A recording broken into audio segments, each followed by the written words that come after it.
what's the set called? Dark Frontier set review with Lights Out Ace. What's it called? Yeah. We have Neon here, but he doesn't have a camera. We've got TheOvermaster, and we've got SkeeJay. So you guys can either follow along in your own client, or you can watch the stream. I've just filtered to all cards, so that we and we'll go through page by page, top left to bottom right.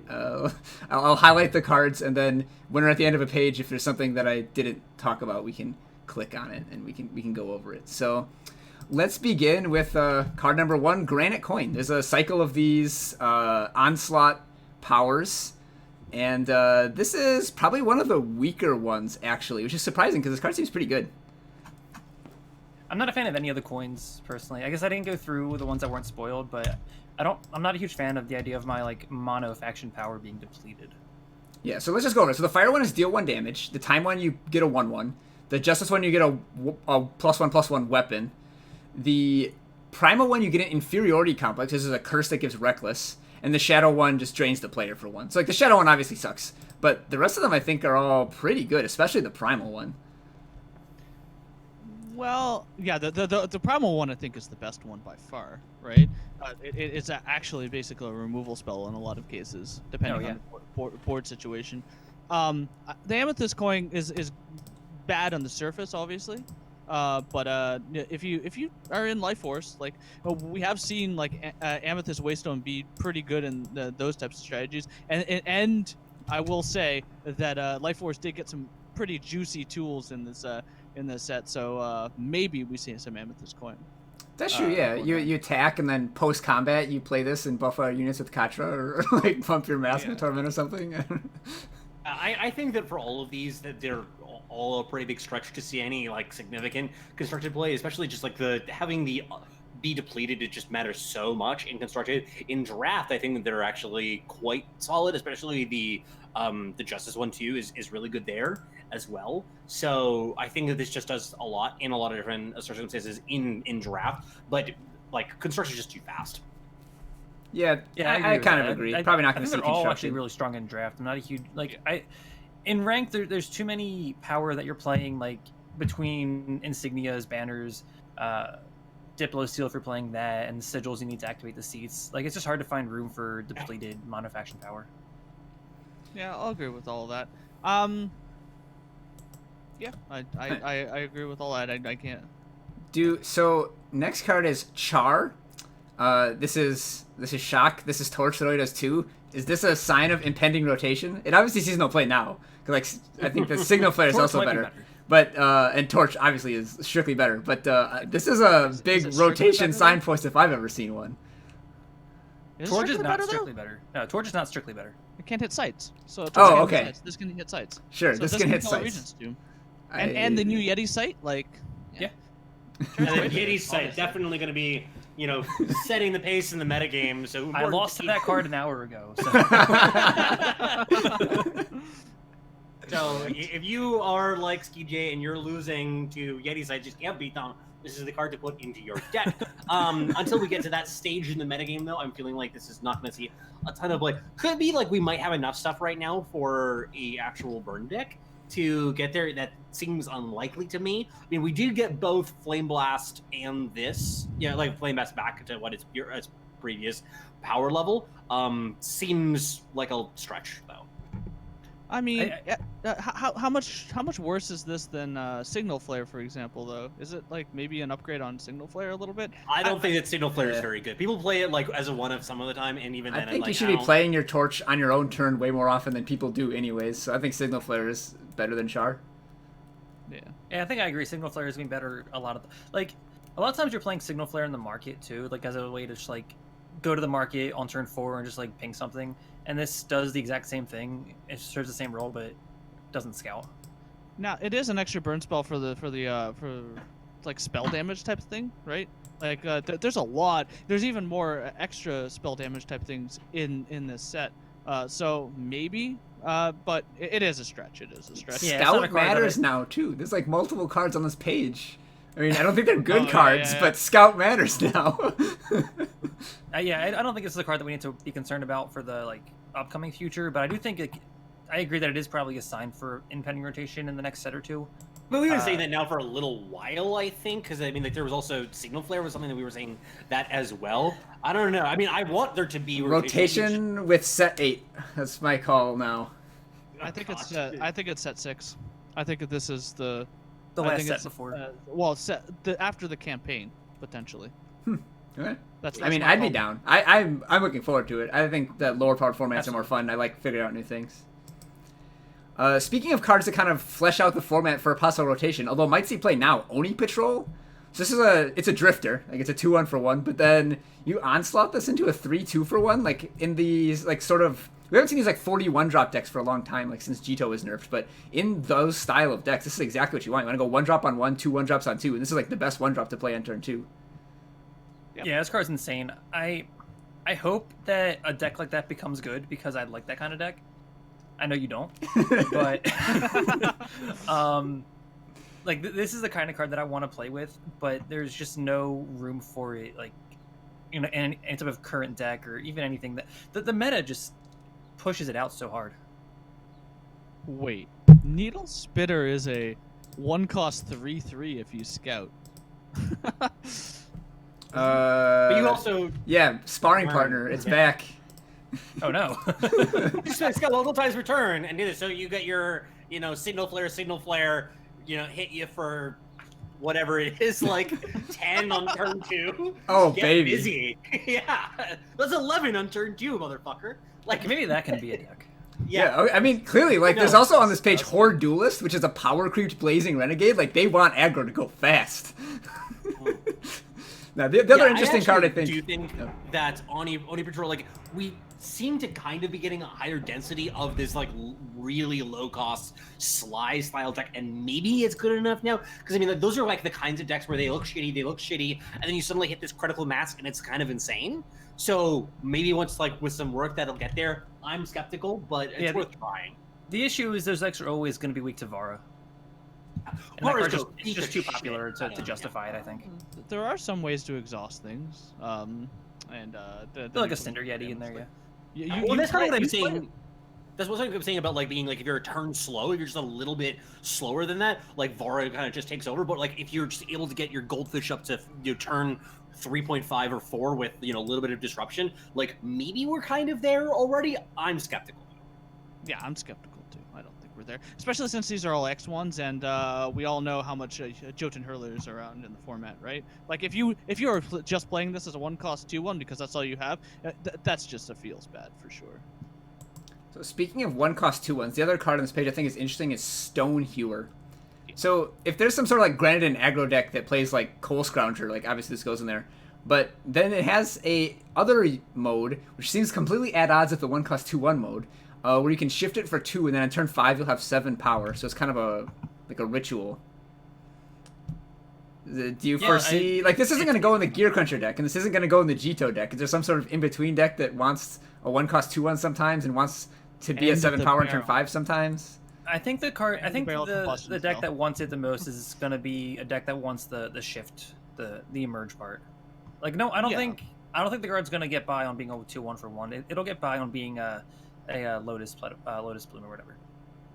Yeah. Now you can play this along with Combustion Spell and sacrifice it on turn 5, and then have it 2 power, 4 power.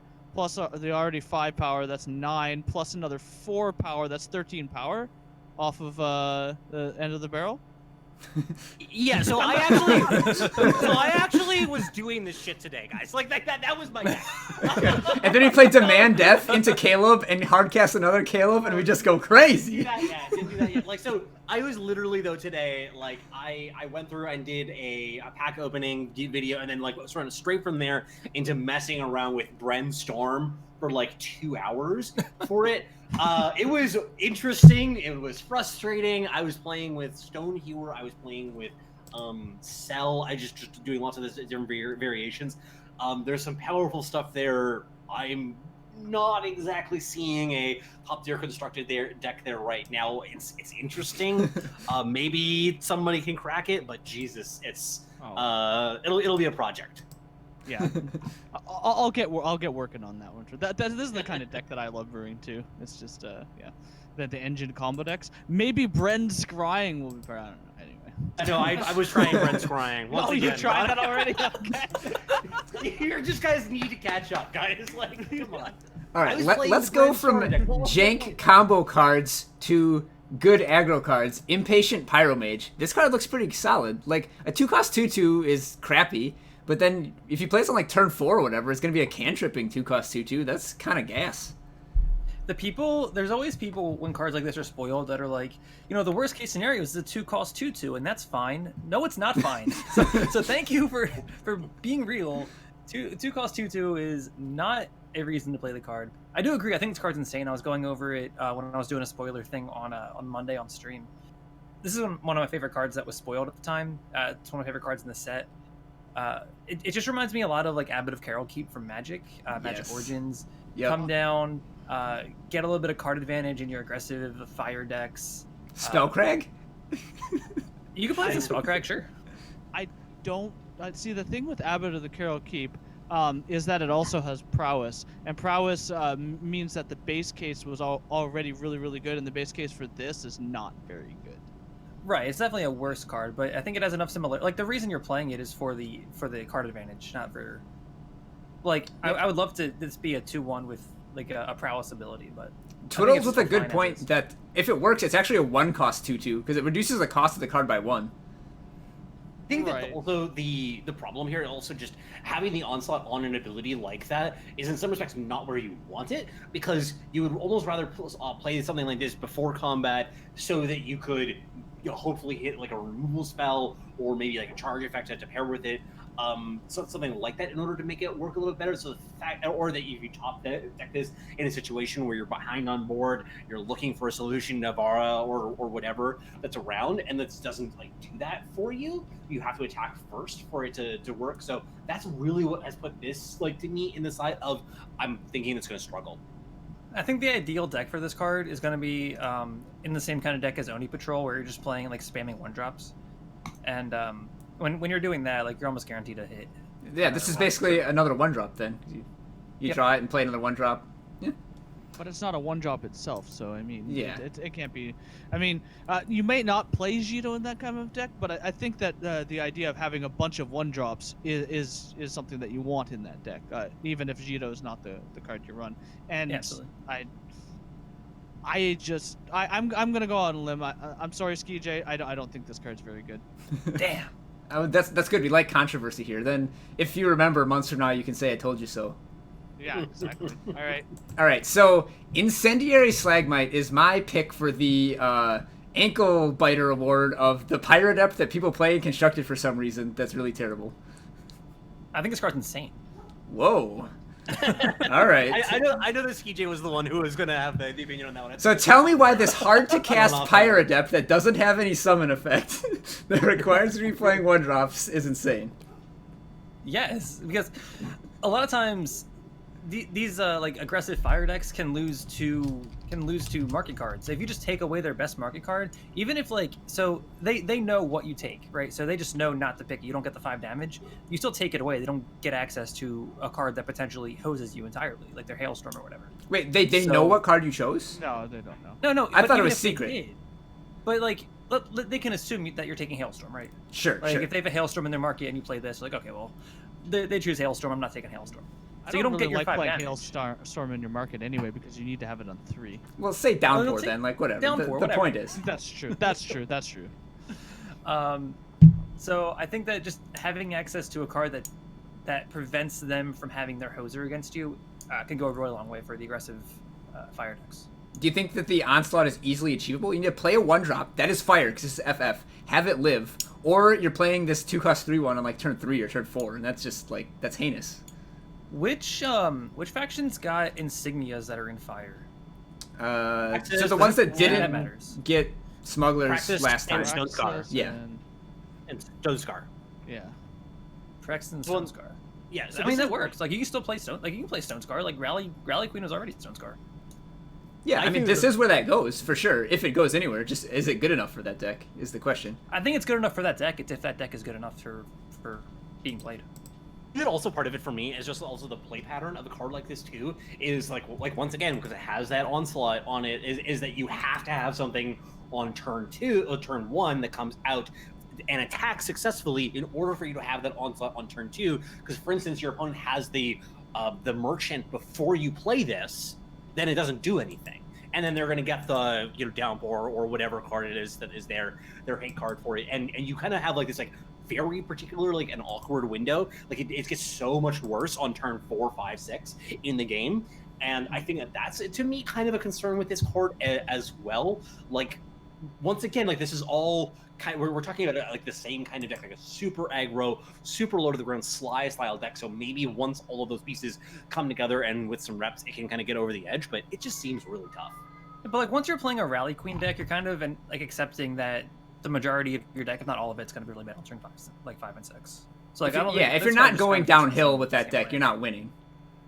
But it can be blocked by a Granite Drone. I don't know, man. I mean, well, Rally Queen is never beating Granite Drone anyways. You play Granite Drone on turn 1, and you play this on turn 2. Like that's how that works. Because Granite Drone's going to be the safest. No, I know, but it gets blocked by that, and like you just don't want your 2-drop to be able to be killed by a 1x. I don't think that's a thing. Ankle Cutter was barely playable, and it has been barely playable in both forms, and it has a much more powerful effect in my opinion. So this card is going to cause some hilarious highlights where you play it, they think you took Downpour, but they actually picked, Zelchi, and you pick Zelchi and firebomb yourself.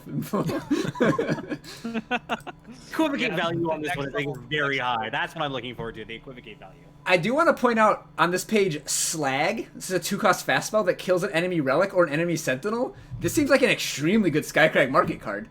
Like, Skycrag didn't really want to play Boar or whatever, and like this kind of gives it that backdoor out to killing like a Mask of Torment gone wrong or something, while also killing Moonstone Vanguard and Sandstorm Titan. Yeah, I think this card is going to see a lot of play. Yeah, a lot of market play. Yeah, for sure. Anything else on this page catch anyone's eye?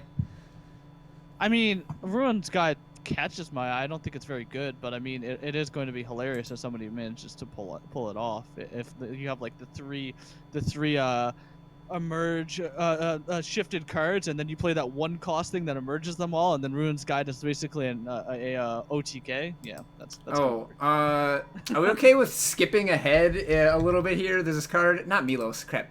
What's the 5/5 lifesteal legend for 6 Injustice? Godon?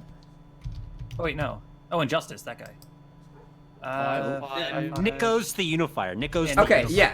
All right, I just want to go off of this card. So, I know we're skipping ahead in the center view, whatever. We're going to skip to Nikos because it's topical right now with all this Emerge nonsense. How do you spell Nikos? Nikos. So this card gets spoiled. Discord and Reddit go absolutely crazy. Justice gets all the good cards. When are they going to ever spoil a good card that's not Justice? Why is this ability in Justice? This card is batshit insane. This card is shit. This card is terrible. You're really playing a bad Auric Captain in Constructed? This card is never seeing play anywhere. And if it is, it's in some tier 5,000 meme deck that's worse than like milling your deck into means to an end. Like, this card is atrocious. Look ahead. Look ahead. Look ahead. Secret Weapon. Take a look at that bad boy. Yeah, it's still terrible. It's still terrible. Yeah, man. Wait. You got your 8/5/5s. Playing the fairest Eternal of all time. Let's just say, idiots. if you go back in the spoiler thread for Rizon, you get like, I can't believe it. This set has no good cards in it. I'm quitting the game. Fuck you, Direwolf Digital. And like that's like, and then you can go back and look like this person was hilariously wrong. This person was hilariously wrong. This person was hilariously wrong. That's how it's gonna be for this card. It's awful. Yeah. Agree entirely. I never thought this card was good. I mean, it all depends on. I haven't looked at the rest of the shift cards. Like, I mean, there could be a bunch of bomb shift cards that we'd want to merge. Like, there's the 3-cost shift card, and that's the only one I've seen that's going to be like completely constructed. Obviously, a complete bomb. The shift 3 one that's a 7-drop. Yeah, that comes out the turn you would play Nikos anyways. Oh, that's true. Yeah. All right, back to our regularly scheduled things. Sorry, I just had to get that off my chest. Man, Nikos, so bad. You're waiting on that all week, weren't you? I have been. All right, so back to where we were on Fire page 3. Caleb's Persuader. Now, you know that it's better than it looks already because it's a legendary, and most of these legendaries... Okay, that's a lie. There's a lot of really bad legendaries. But this one, I think Pretty actually... sure you're talking about one, yeah. This one actually has a lot of potential. This one's like basically a 4-cost 5/3 that cantrips. And just imagine sticking this on like Rusty Grenamotive. Like, oh my god. Like 14 them, draw 2 cards. Like, that's pretty gross. I think this card is good. Strong on the Rakano Smuggler, double damage. And it curves like right into that too. If Copper Hall Bracers didn't work with Rusty Grenamotive, I don't know. Like, I don't think this card will quite work with that. But we'll see. We'll see. Because, yeah, it basically does the same thing, right? Yeah, With so there are actually a lot of, like, really powerful 5 to 7, 5 to 8 cost even fire cards in this set and in the game. And Grenamotive kind of awkwardly works with them because, like, it ramps you into them, but they all have charge, so you, like, play your Waystone Titan post-combat or whatever. But I think they've, like, reached a critical mass of strong fire units in the 5 to 7 cost range that you just kind of accept that, and you're like, whatever, I'll play my Waystone Titan post-combat this turn, and next turn I'll slam Eclipse Dragon and beat with both of them, and then I'll play my Onslaught 6/4 guy and win the game, you know? Like, I think that could be a real deck. I did finish top 25 in ranked one season with Rusty Grenamotive Nakano ramp. Nice. What are you ramping to? Is this like 7 cost Ikaria or? I can't remember. It was wait, Caleb, I think. I think it was Caleb. Ooh, and stuff. I am a big fan of Caleb.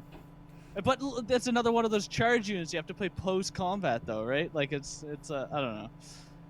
So by the way, the previous page, there's actually a pretty nice control card, or not a control card, but a card that is very good for aggro against control decks, and that's Goldmine. Yeah, it's kind of like the Winter Crown, right? Like it's in fire instead of primal, so you have to pay 2 extra to draw your card. But yeah, I can see this in the market in like as a better Cauldron cookbook, I guess. Better than Flamestoker. I think it's better than Flamestoker. Better than I Flamestoker? think that this is worse than Cauldron, because the thing for me is like you have to kind of continue attacking for it to, and continue doing damage in order to continue to draw the cards, and the fact that you get the trove, yeah, the trove at the end of your turn too is really awkward too. I think that you would rather just play cookbook. This damage doesn't have to be from units. I just noticed, so you can play this in that burn deck to. You know, keep the burn flowing. To torch their face? I got another card. Yeah, that torch cantrips. Technically possible, correct. Yes.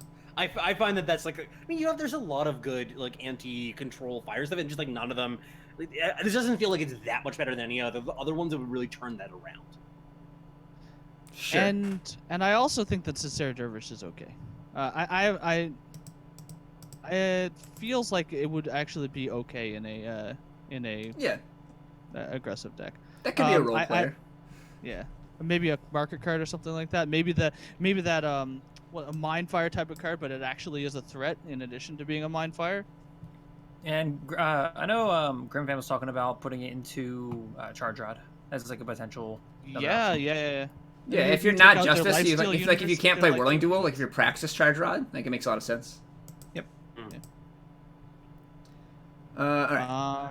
So where were we? We were on Caleb's Persuader. Oh yeah, I just wanted to say one more time about how much I love Caleb, like 8-cost Caleb, the Uncrowned Prince. I think my favorite Caleb story is I was watching Wipeout Ace play a game where her opponent was at like 19 or something and had lethal in the air against her. She's playing Granite and had 3 Granite in play and 8 power, and she cast Caleb and it did like a Stone Scar Sawed Off to exhaust the blocker, and then a Rock Carapace on the Caleb to like give exactly lethal damage the turn before she died. It was so perfect. Caleb always gets the right math.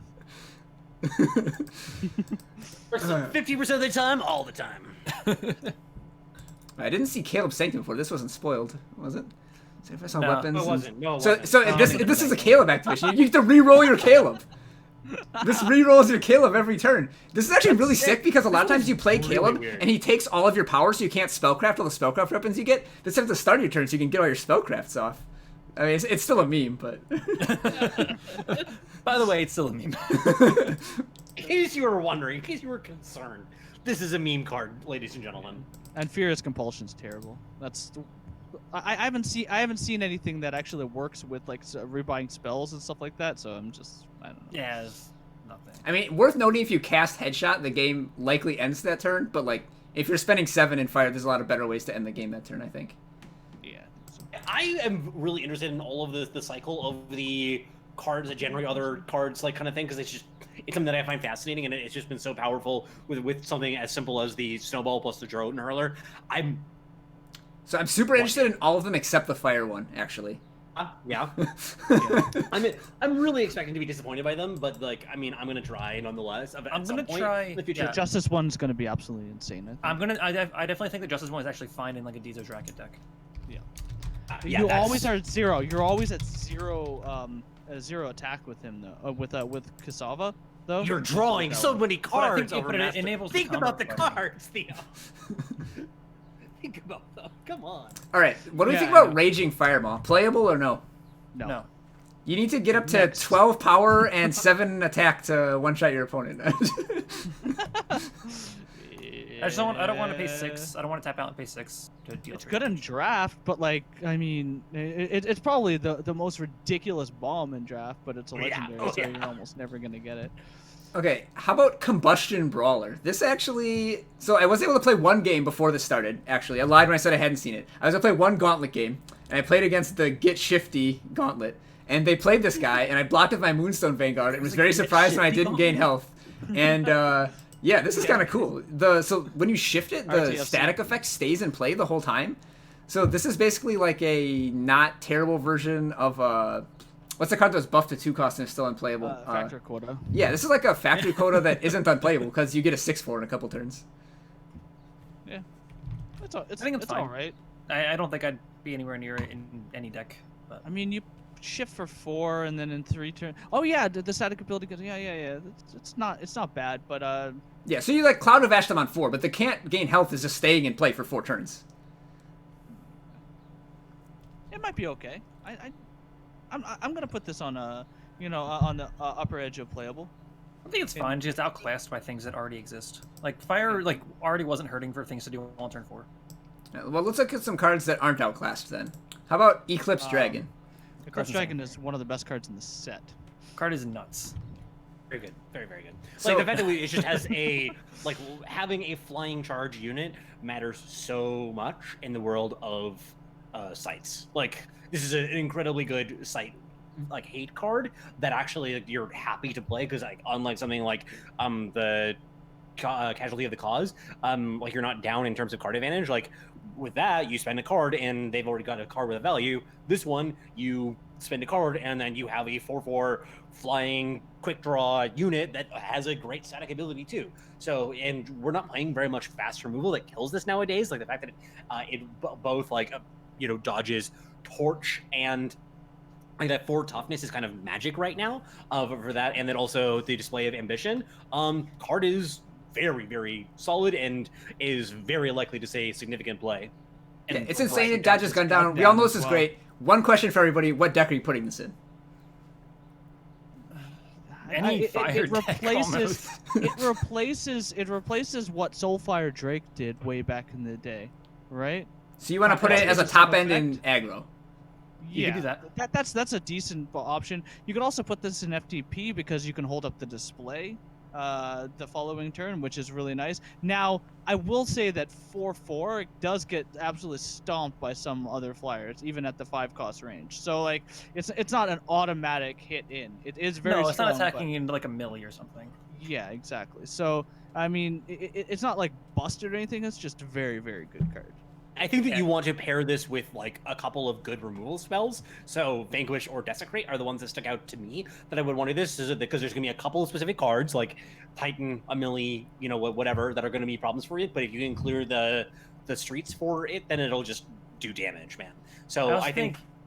Oh, sorry. I also think that like in Genev, like Overmaster was saying there, or even FJS, if you want to go that route, 3 is such a relevant amount of power to gain because of the displays. Like you just play this, hold up display of instinct, display of ambition, or just hold up something as simple as a torch, or even like a Skycrack deck, hold up what's that new card, Read the Runes or whatever. Yeah. That card, that card that I thought was actually the one that rebuys you a spell, and I ran into my main deck in draft, and was I'm really surprised to find this counter target 4 That does something 4 else. drop. It's like, oh, okay, well. But that card's really good though. Especially any counter spells with Eclipse Dragon. This might actually make a tempo deck viable. Who knows, right? Right. Yeah, that's one of my. Oh, We haven't really. Spellcrag. Every card just wraps back to Spellcrag. All right, so let's go into the first of what RNG has brilliantly, I must say, dubbed the hybrid cycle. They're like the diesels, only they're more efficient, so they're hybrids. So the first of the hybrid cycle, Godan Undefeated. You get a 5/5 charge warp that gives your other units warp for 5. It's sick with Rod. It's sick if you're a Dirty Luck box and have it on top of your deck on turn 5. I played this. It's a card gunslinger. all day today as well. Like this is part of my warp store Of course. deck. It like for the rest of the shit that this deck was doing that was very bad, this card was actually quite solid and quite good in some situations. We still have to kind of get a good sense of exactly what the deck building requirements really feel like when you're playing these 5 influence, 5 drops with warp. Like that's weird, and it already felt weird to me for it. But this card is like felt a lot like Heart of the Vault. You can definitely go 2-faction with these. Like you have 16 duels and Easily. half of the combinations. Well, I was Then playing you put like Seek and 1 off-color sigil, and it's like, oh, you have 21 sources of your secondary color and only 1 power in your deck that doesn't cast this. Like you can easily go 2-faction with these. Yeah, I was playing this. I was playing this in Praxis. I was playing Saditi in both Huru and Combray. Like it's fine. So it's something that this one particularly though, like I've got to say, like also just like these big powerful charge units too in a world of sites, it matters and it's very interesting. So like this is a great way to like hate on those. If you like, for instance, you get behind a peak, this is a great way to get back in and try to make some progress there as well and take that down. So one, to keep an eye on for it. It'll be interesting to kind of feel. You're looking for a mid-rangey-ish kind of fire deck that's like intense in the fire too, so that deck building considerations is going to be interesting, but definitely one to try out.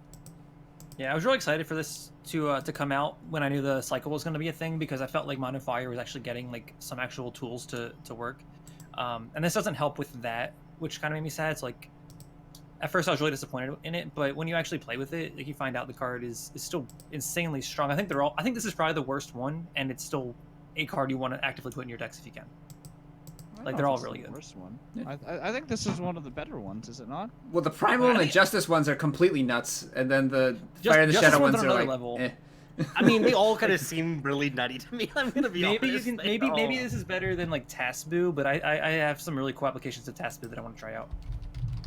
Yeah, Tasbu is fun. Looks like to be one of the most fun ones, but I think Godan is like you basically draw a card every single time you have a unit or on top of your deck. It's just insane. I guess I have to remember, guys, like how big of a deal it was for just having the insignia spoiled for evaluating these cards. Like, I feel like that had made such a huge difference in understanding their power level, to me at least, because it felt like, oh, I can actually play this in a 2-faction deck now and feel pretty happy about it. Yeah, when you can cast like double Pip in the off faction, like you can cast Palace easily in your Justice hybrid deck, for example, with that many duels. Yep.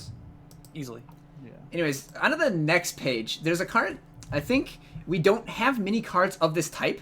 So Waystone Elementals is 5 cost 4/6. It costs 1 less feature for shifted units. I think that's kind of trinket text. That's not going to come up very often. But then it entombs into 2/3 Shardlings, which are just like 2/3s with shift. So you don't get them right away. They come in a couple turns. But like cards that die and leave behind extra cards of value, like Mull Drifters in the Magic vernacular, we just don't have too many of those in the game. Like Heart of the Vault is the main example, and then there's like Rizon. Temple Scribe. And Scrap Tank and stuff, yeah, there's just not very many of those, and this is like a pretty solid one. Like, I think this card is way better than it looks, and I would not be surprised to see this see play. It seems really replaces slow to me. itself exactly, right? It replaces itself exactly in terms of the power. Yeah, you get 4/6 for the stats. Yeah. Yeah, Oh, that's the joke. I get it now. That's funny. yeah. Yeah, So yeah. notably, this and Rost, the Primal hybrid, they entomb into shifted things, so it's kind of like Revenge almost. Like they come back 3 turns later. It's kind of like better Revenge because it's not random and you don't end up waiting 10 turns. But like that's like very good value, and I think that cards that entomb into shifted things are much better than they appear at first on the surface. Yeah, it seems really slow to me. Like you could probably play that. You could probably get this out on turn 4, I guess. Which 4/6 or 4 is pretty strong, but I don't really consider the Entomb to be much of a card just because shift takes so long to get through. Like the best case scenario is you get 2/2/3s on like turn 8, and I don't think that's really worth it. That's true. 2/3s are kind of weak that late in the game. Like a draft bomb. It's still value though. It's still value. Yeah, obviously it's an insane bomb in draft, but I mean, any value you get out of a card when it dies is likely, especially if it replaces itself entirely, is likely to see play in some capacity in constructed, especially when there's, like you said, there's not a lot of it. I don't know. If the shift deck exists, and I don't think it does. I'm taking a look through all these cards. It feels like it does not exist, but if it does, Waystone Elemental is certainly the. Notably, the second Waystone Elemental only costs 3. Yeah, combos with itself. Ah, buddy.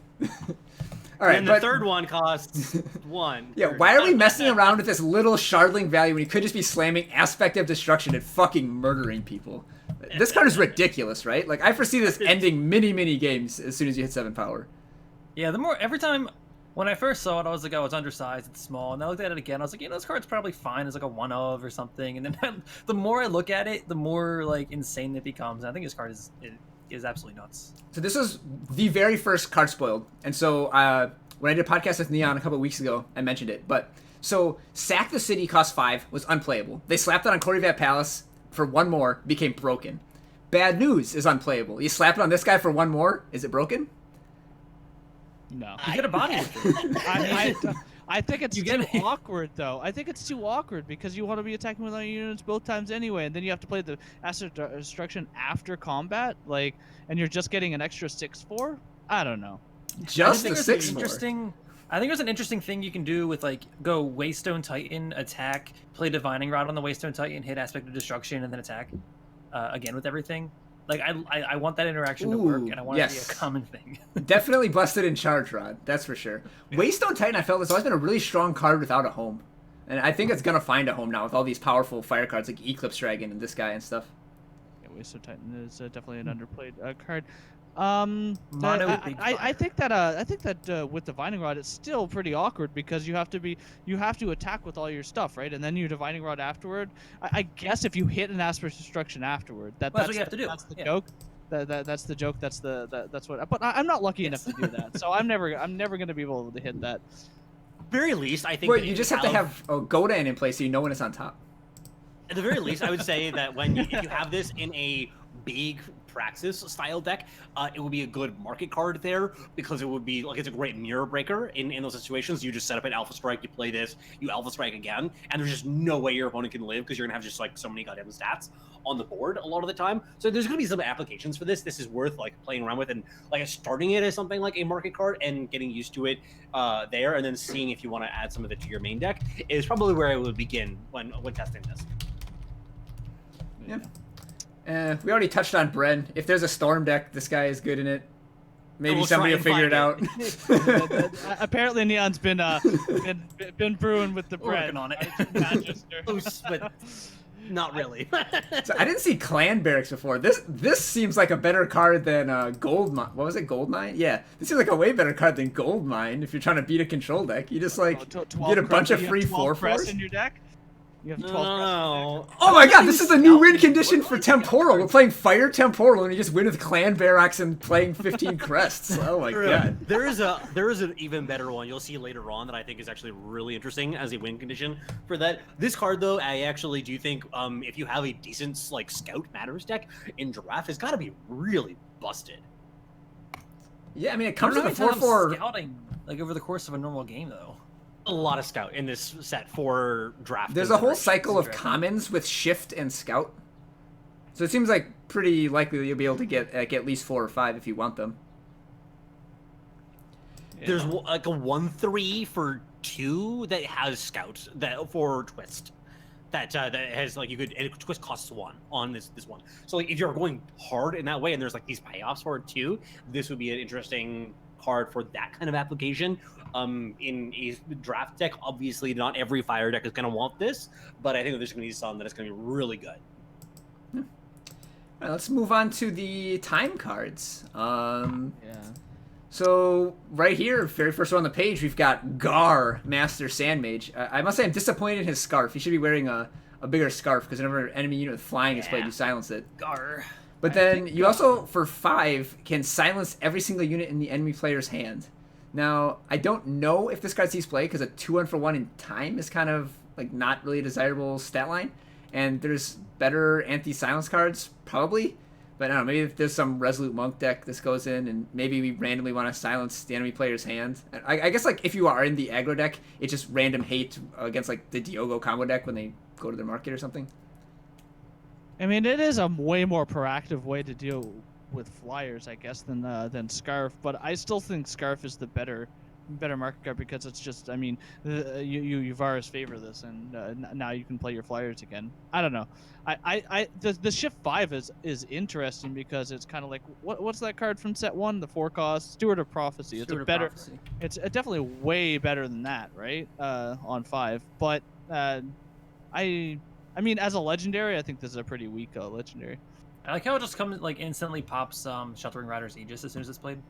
That I think is quite cute. One of the things I was going to mention, though, as a scarf type card, go a little bit ahead to Swirl the Sands. This is a 3-cost card that is in time as well. Put an enemy relic, curse, or unit with flying on the bottom of its owner's deck. Oh this yeah, feels that like card's... a really good market card. Like, yeah, Crushing really, Canopy really here good. for you Magic aficionados. Yeah, this seems like it's going to Exactly. go in a lot of markets replacing Disjunction. They just way Both better, right? Disjunction and Scarf too, right? Like especially if you're not like super weak to one of the two and you're just kind of weak to both. Absolutely spectacular combo to free up an extra market slot.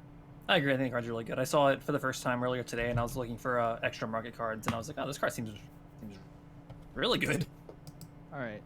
Also, backtracking. I think there's a card we missed, and that's a really Infestation. I think that card's good. So it's your choice of a Scorpion now or 2 Scorpions in 3 turns? Yeah. I guess it's kind of like a ghetto Grenadin drone. A ghetto-din drone. Yeah. It's...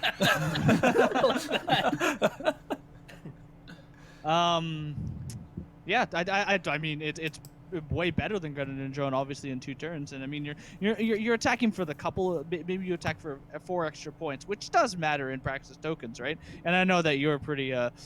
Oh, sure. You don't like your Praxis tokens, but I think it might actually be a good in Praxis tokens. That's actually a good point. It does very likely go there.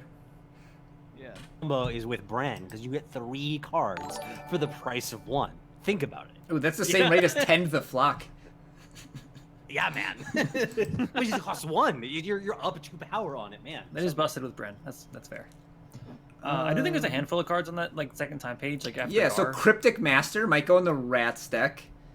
If you want like more fatties besides just Severin. I don't think you do, so I don't think that one sees play. But Devotee of the Sand seems awesome. It's like a Trailmaker Power Stone split card. I think that if you're playing a deck that doesn't have big influence requirements, you definitely play this over Trailmaker like really often, because it's just so like, I mean, we all know about snowballs by now. If you haven't learned about snowballs, then you just haven't been playing the game very much. And this is like A, it doesn't die to that. Well, you know, just because like it's a 1/3, and then B, the fact that you can have it as a shift, and if you really need that power, is very attractive. Yeah. I think it's pretty solid. Yeah. I don't think there's much to be said. There's one that we missed though. Phase Out. Phase Out. I think that's absolutely one of the best cards in the set. Phase Out is great. So this is like a way to take one of your units and say you want a static ability untouchable for 3 turns, or to like basically stun an enemy unit for 3 turns. It's a tempo exactly. removal spell. For me, I'll use this to remove Vara for 3 turns, or like a blocker that I can't deal with any other way. If I'm playing an aggressive deck, or a deck that just needs a little bit of time. Yeah. It could play defense too, like take away their like champion of chaos or whatever for 3 turns to give yourself a little bit of breathing room. Sure. So like as an upgrade to Be Gone in like Maul. Yeah. Yeah, keep in mind that you can do it on your own units, which we did say. But like, what about like on like a Lessie or Mystic Ascendant, right? The effect still happens for those, and you're basically you keep them out of play. They can't target it except for by like hailstorms or harsh rules, and then they come back into play unblockable, right? And they've already been building, and you get like basically like an OTK off of them. The unblockable is a good point. Yeah, lets you put your unit that grows for a while into stasis and unblockable through. Yeah. Phase out. It does a lot of things really well. Like, it should be a staple in this format, I think. I think that this is going to see a good deal of play in a variety of different kinds of decks. We kind of have to get a feel for exactly how many and where. Like is this just a universal card that time decks are playing in their main deck? Is it something that is more of a market card? Is it only for aggressive decks? Is it for combo decks specifically? Like, there's actually a lot to learn about this card. It's much more complicated than I think that it looks like at face value. Also, if there is some sort of shift deck that matters, I'm interested to know if like something that has some effect when it emerges, this allows you to re-trigger that. Maybe, I don't know. I'm interested. Yeah, it's just a fun card with a lot of play to it, for sure. Is there one that re-triggers stuff when it's re-emerged? You have the that Grenadin, the one that I might have been using today, the extra power one. Right. That gives you that plus power when it emerges. Important application. I don't think phase out plus that Grenadin is going to be a tier 1 strategy, but I'm just saying. I count 10 cards that care about what happens when they emerge. Okay. Oh sure. Wow, it's a lot more than I thought. Yeah, we'll get So what do you think about Glimpse the Possibilities? Is it just a Bren / A New Tomorrow meme card, or is there some real deck with this? I presume it's some OTK combo deck where you like play this with Workshop Forge and then cash your whole deck and win somehow. If a Glimpse the Possibilities deck exists, it's going to be the most busted thing in the format because well, it costs 2. Like this is a card that I thought they might make eventually, but be 4 or 5, and they made it 2. That means that if it's unsafe, then it's definitely very, very unsafe, right? We're definitely going to try that. I'm sure Neon's been trying them, trying Glimpse the Possibilities today. Do you think that do you think there's a fair application? You just play it in Temporal and instead of Brilliant Idea or something, you get to 10 power, you just cast it to draw 3 cards? Absolutely not. No. After playing this today, I think that the fair deck applications for this are not great. You have to have some way to get the power out of your deck, because if you ever hit 2 power in a row, it stops you. And that's so it's broken in the Vapor Hut deck, is what you're saying. Vape Nation. Yeah, that's exactly what I'm saying. That's precisely the words that came out of my mouth for this. So Neon is saying if you vape, you will be able to glimpse the possibilities. Yeah, that's exactly. You even see the Vapor Hut in there. I'm pretty sure that's what it is, canonically. But no, this card is. I think that you have to build around it with the Workshop Forge, and definitely when you go off, you go off. It does some powerful shit. It's. You're gonna have to put some work into it, though, guys. This is gonna be a hard nut to crack. I'm willing to believe that it might be possible, but I don't know. Good luck to y'all. I think there's a good chance that Glimpse Possibilities ends up not being a deck, but it just has so many combo applications that it's gonna be hard not to try. Right, here... I mean, the meme applications, the meme value of this card, guys. I think it's gonna it's definitely the best meme and it might be a broken card. Who knows? Maybe somebody cracks the nut. But here's what I think is the best OTK card in the set: Worm Bait.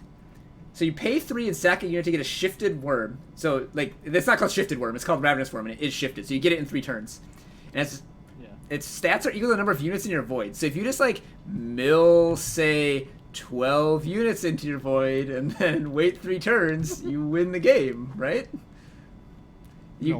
Exactly. Units? It emerges unblockable with all your powers. You can Gift of Battle, Protect Up, or whatever you want.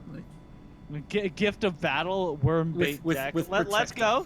All right. You just said Gift of Battle with Protect Up. You do. You have all your power. Man. Play the Dissociate or whatever it is. There are ways. This is a sacrifice effect in time.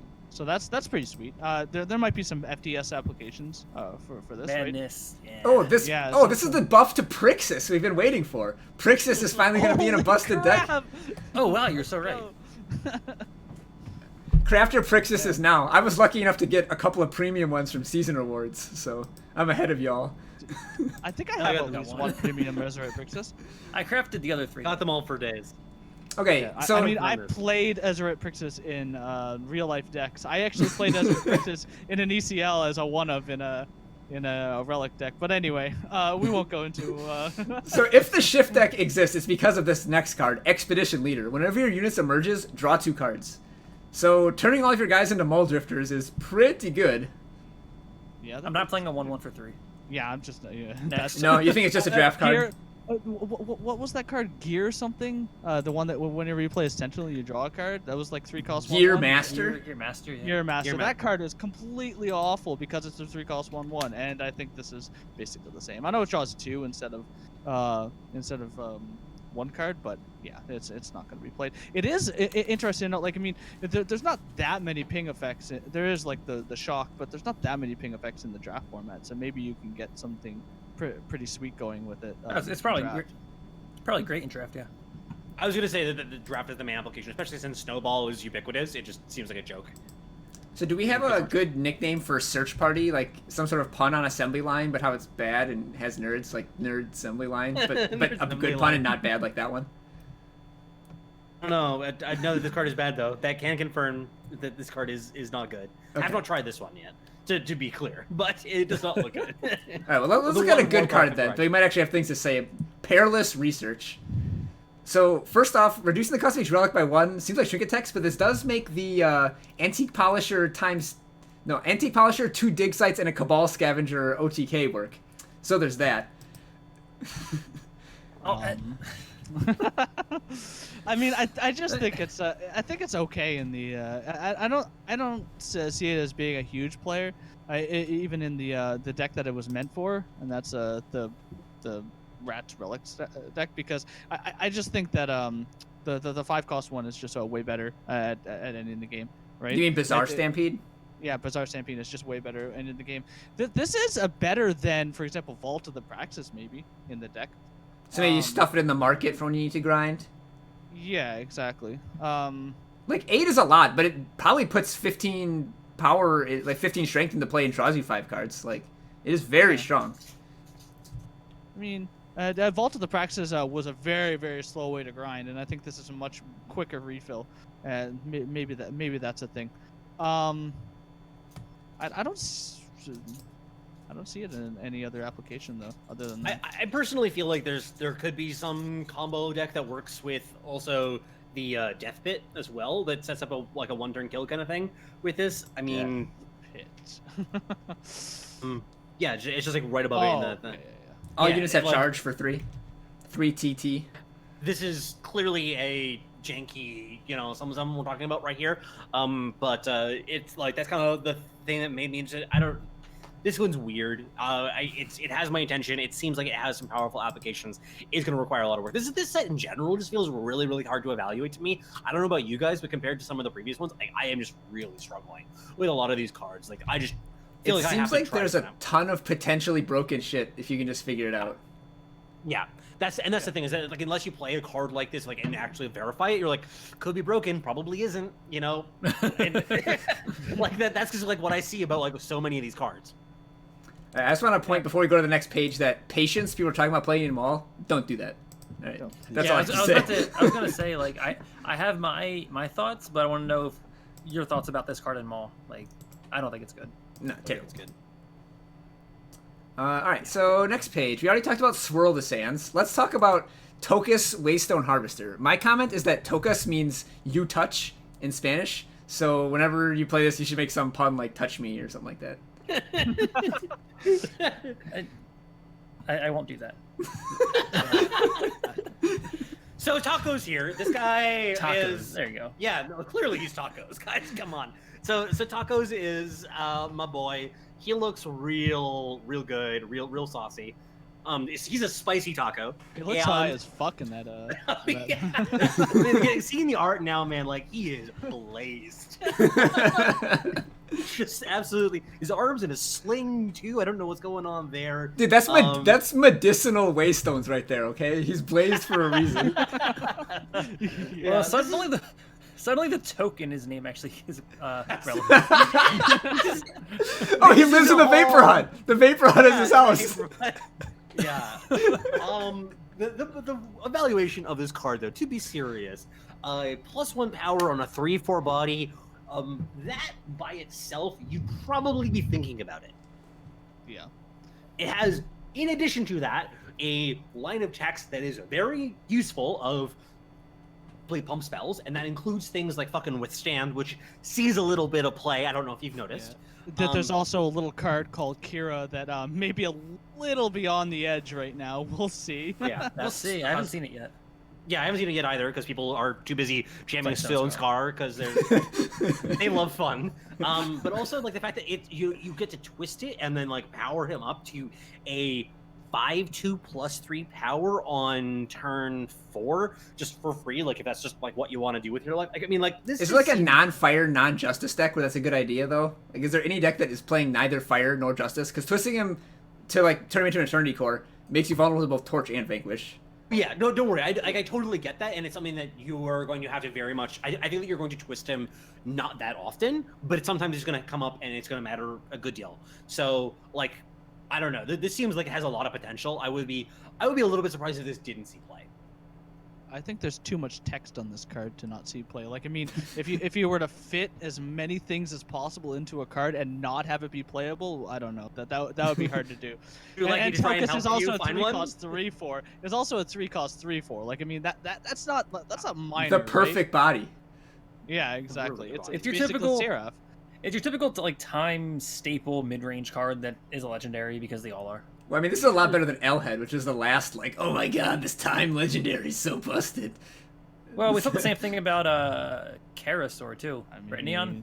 Oh, I still want to find a home for Karasaur. That card is sick. I agree. Totally Karasaur is insane, and I think it should see more play, but I remember Neon being like, this is the best card in the I don't know. Whenever somebody plays an Owlhead, my butt clenches. Like, I don't know.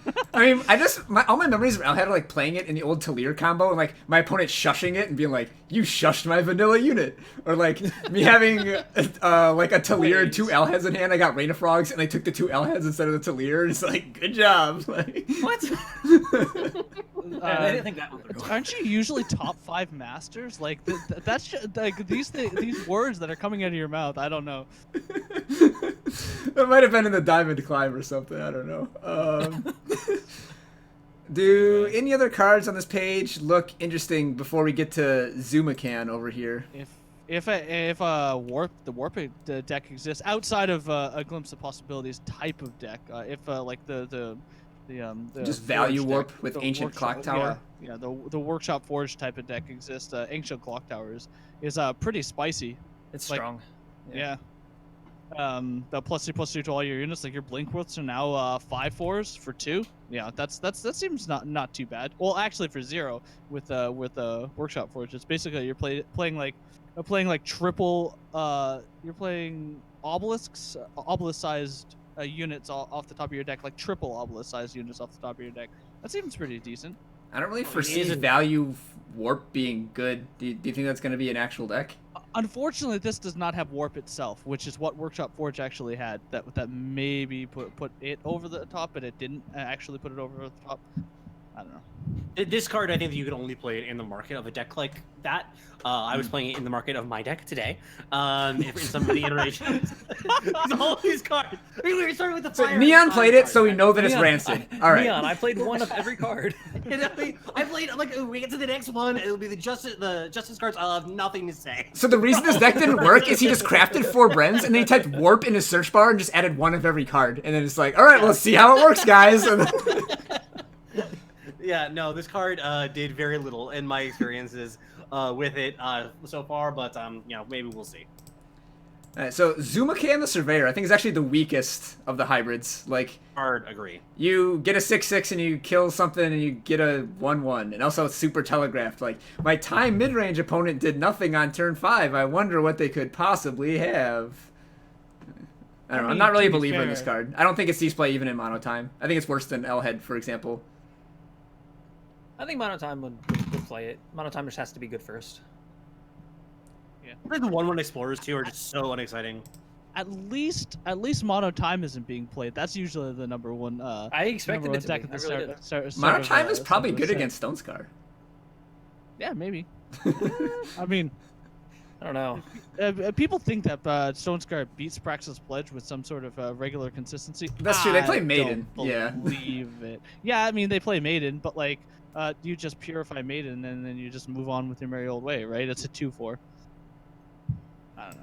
It never struck me as that. It is a 50-50 matchup, which is something that most decks can't have against Praxis Pledge, but I don't. Whoa! I didn't see this crazy. Locust Hatcher card before. It's a 6-cost 5/5 with Warp. Whenever you play a spell, you get a 2/2 flying Locust. This is like not so young Locust Mancer right here. This card is kind of sweet. Could this be like in the Alessi Cambrai Smuggler deck? I think it's too expensive for that. Yeah, it's really dirtily. Like, I mean, sure. The fact that it's just like a Heart of the Vault that's smaller, it doesn't draw a card, it doesn't ping anything. I don't know. Definitely a bomb in draft, but I think this is not a constructed quality card. Yeah, I don't think it's very good, in my opinion. Horn of Plenty is interesting because it's strictly worse than Xenoblast. I know it's a common, but maybe that's signaling another signal for rotation. It's basically Xenoblast. The yellow Xenon Obelisk. It does the same. Definitely will see play in draft, but is not a strong card. Yeah. Right. I don't even think it sees that much play in draft. I think It's fine in draft. It's like, okay, Villard, like C- quality card. Yeah. I guess. I don't know. It depends on the format, really. I haven't touched it yet, of course. So. What is Blurred Stigomoloch the best name in the set? No, it's not. Easily. No, it's not. There's a primal card. Oh yeah, I think I know what you. I think I know what. What was it? Seems like a good idea. Oh, Oh, yeah. no, that's the worst. Good idea at the time. That's the best name. Oh, there's an even better one. Stick a Moloch is definitely the best.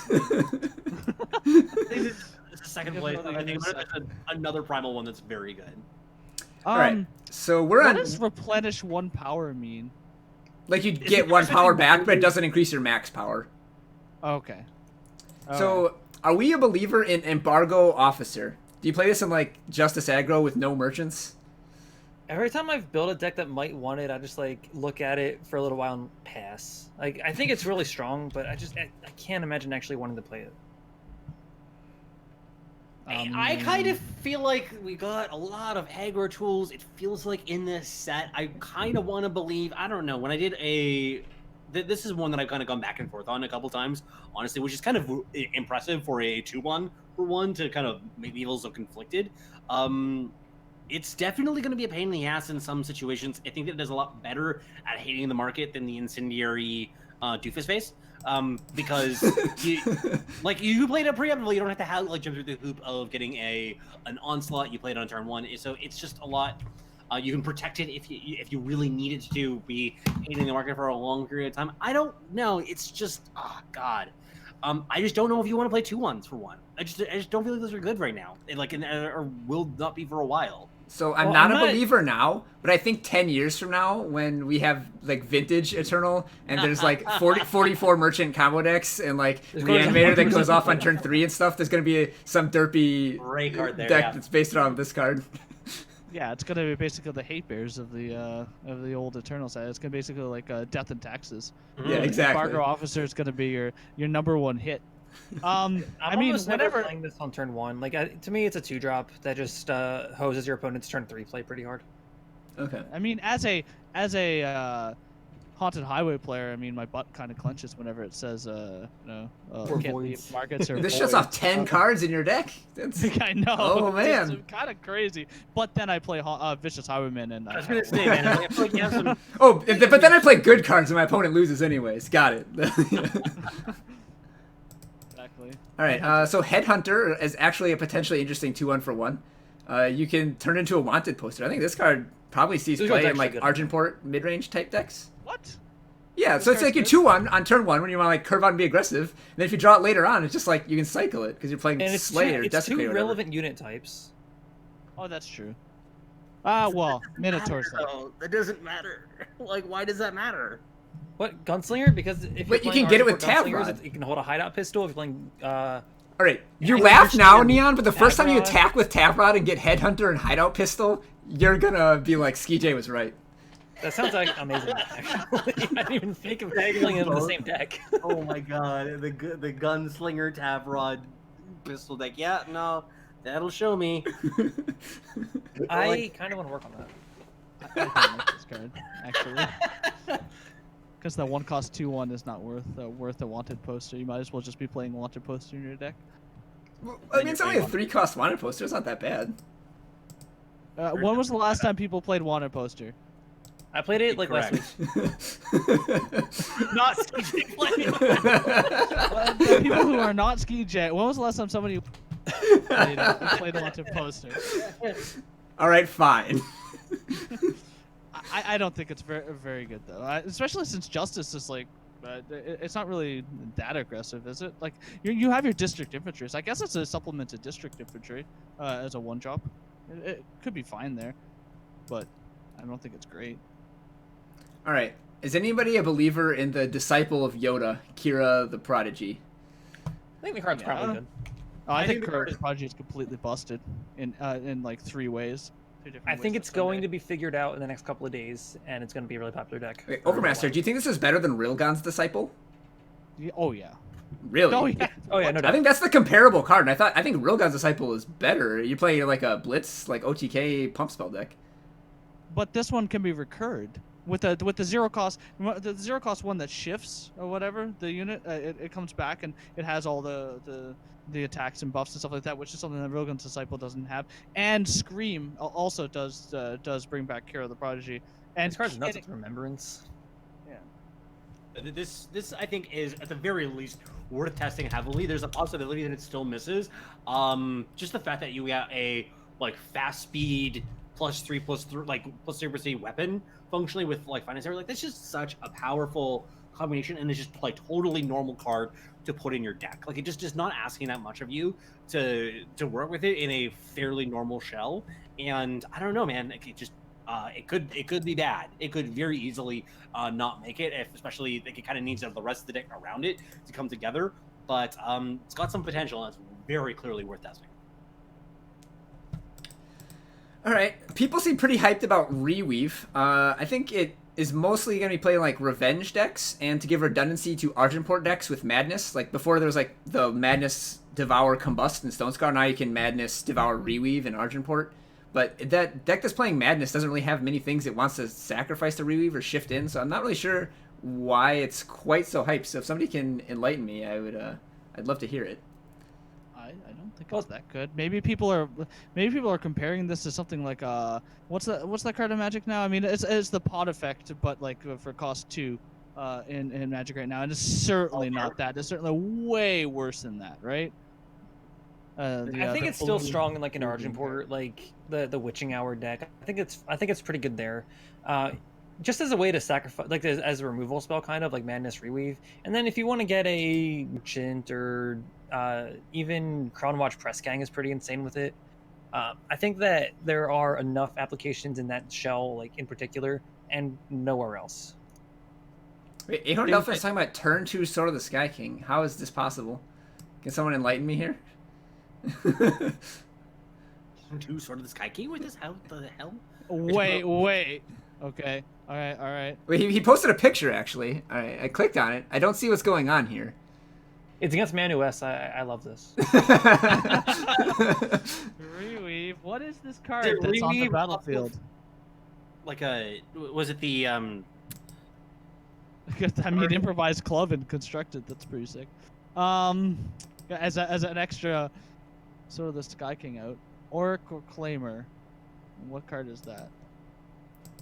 Auric Reclaimer? I guess I can type that into the search bar, huh? Play a shift.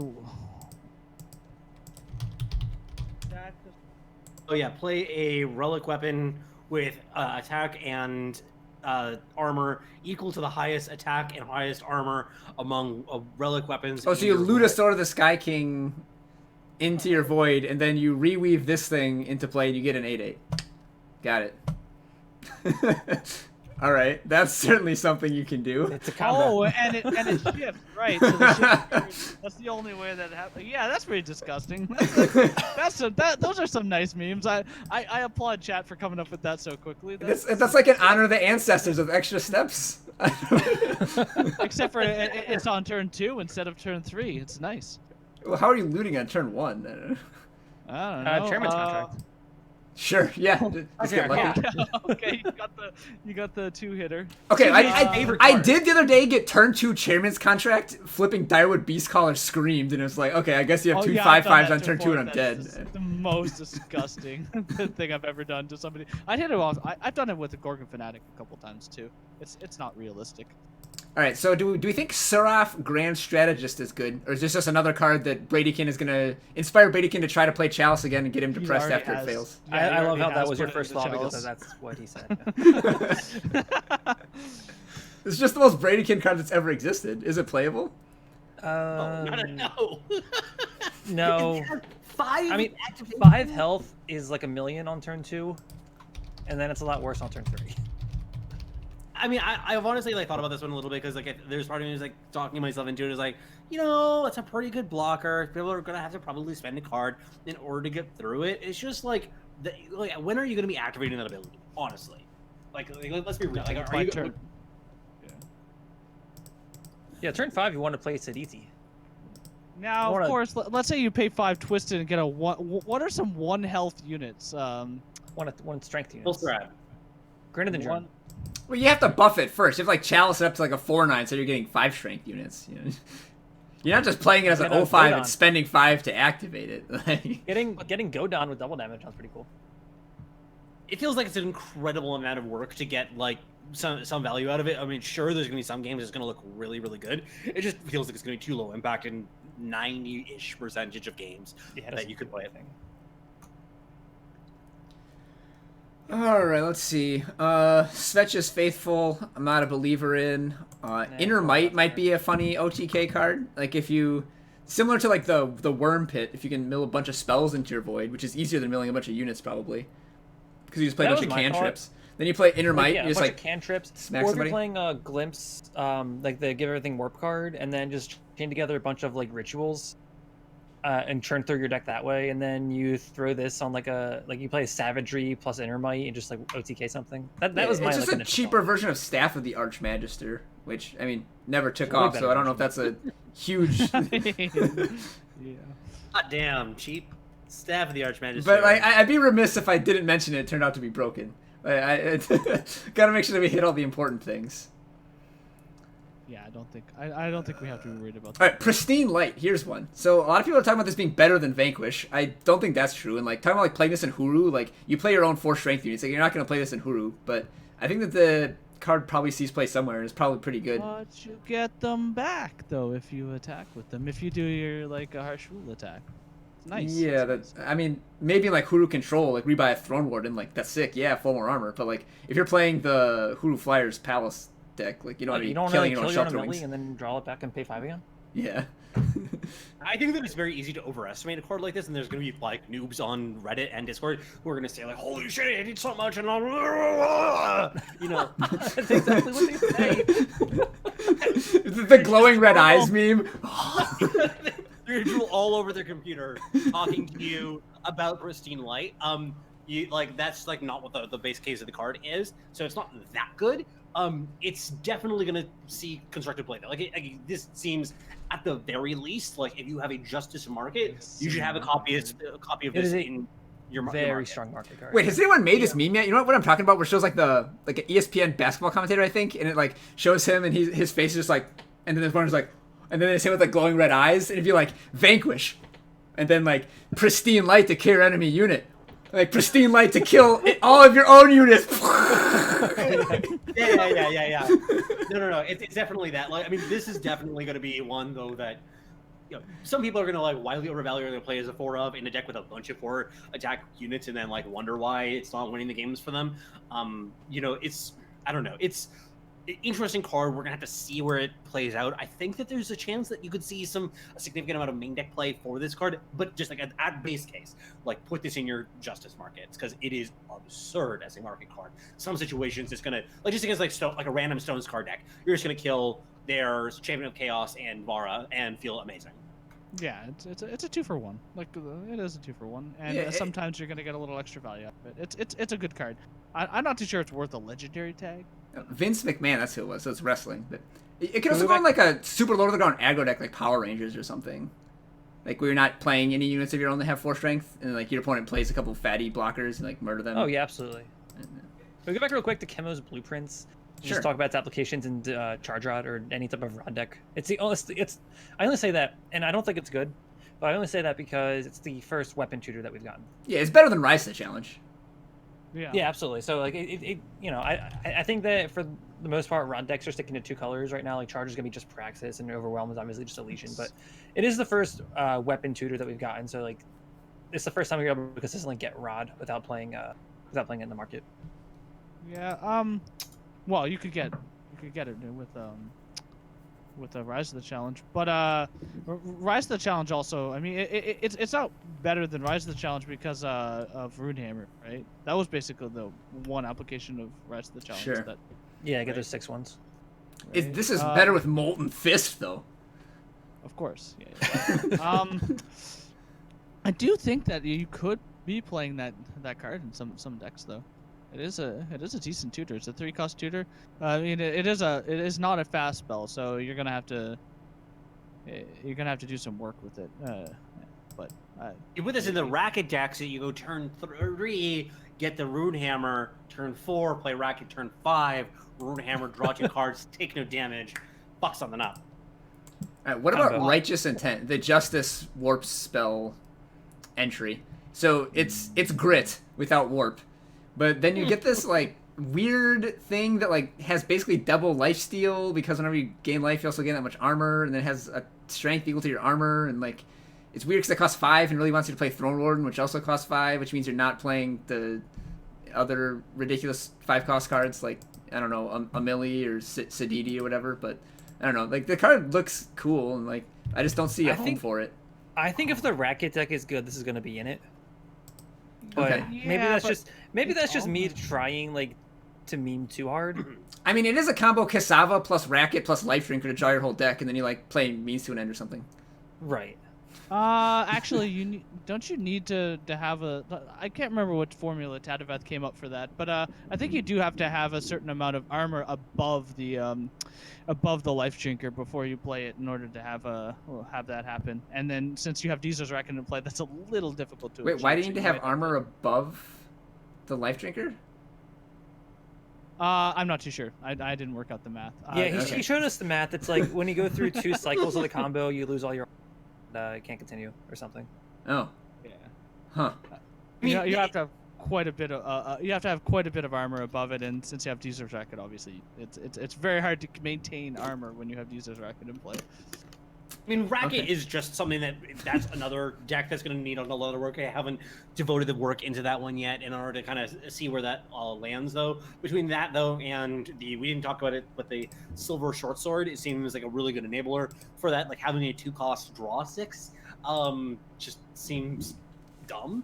And like it makes me feel like it's worth trying out this kind of nonsense because there's clearly some powerful payoffs there. It just feels it definitely has a very good potential though of just coming up short. So if you're somebody who's low on stones, don't invest in Righteous Intent. If you're degenerate like us, then we'll do the work for you. So Spellstrike Sorceress. We'll tell you all. This is the 3rd card with this text after Alessi and the Cambrai Smuggler. So here's some redundancy for the like Cambrai spells deck. And you even shift it and then grow it for a little bit. Well, it's kind of safe from spot removal. Yeah, I'm not worried too much about it. I don't think. It's 3-cost 1/1, right? It's a 2-cost 1/1. Sure. Like you're not playing this for 3. You're playing this for 2. That's true. I had 3 of them in my last draft deck, and it didn't play well in draft. So I'm assuming that its constructed applicability is going to be minor, and that's how I judge all my cards. I think by and large it's going to be worse than the 3/3 of Aegis Injustice, or just the 3-cost Merchant. The Merchant's better too. Yeah, like it doesn't quite do the same thing. This is a permanent compared to the Aegis one, but I'd rather have the 3/3 Aegis than a 1/1. So speaking of hate bears, can somebody look at Copperhall Chancellor and tell me what this card does? Why does it exist? I will read it for you. So it is a 4-cost 1/1 for 3 Justice Influence, and for that price, you will say it is the enemy player can't copy cards or play units with the same name as another one of their units. Onslaught plus attack plus health equal to the highest attack among your other units. Now, I don't know why I read that, because I'm sure all of you knew this already. Because like it's just it's one that people just haven't stopped talking about. It was hard. Now, one thing people might not appreciate with this, you play this, well, you get the +1/+1 when you have this if it's your only unit, so you get a 4-cost 2/2. So it's not really a 4-cost 1/1, it's a 4-cost 2/2. Let's be clear. Oh, wow. Okay? That's Yeah. amazing. Yeah. Are you sure that's true? Because it does say your other units. So, Yeah. I'm trying my best. Yeah, so it becomes your biggest correct. unit +1. And then it also randomly but it hoses says mirror among image. your other units, though. Yeah. God damn. Okay, in that case, now it's unplayable. No, it becomes your biggest unit. Like if you talk about 5/5, if your 5/5 is your biggest unit, this becomes a 6/6, and then it hoses mirror image. Okay, I understand it now. All right, it's bad. Yeah, Why did we need hate for mirror image? I don't understand. Dude, father-daughter dance is gonna be broken this Like set. Do you remember with the West Wind Herald combo winter? Right, like that was just dominating the ladder, and people could not beat it. It's been the meta we've been living in ever since then. So All right, let's look at a good 4-cost ball of stats. Let's look at Minotaur Plate Maker. 2/5 double damage, and you can pay 2. It becomes a 3/4 double damage. It's pretty good. And +2/+2 something. Like, is it making more stats than it's every time you twist it? Like, this card seems pretty legit. Yeah, I think this card's really good. Like when I first look at a 2/5 for 4, I was like, blah. But then like I was reading about it and I was thinking about it, and I kind of like talked through it when I was going over the spoilers on Monday, and I was like, you know what? The more I think about this card, I think this might be the like sleeper of the set. It does a lot of things, and it puts a lot of stats on the board.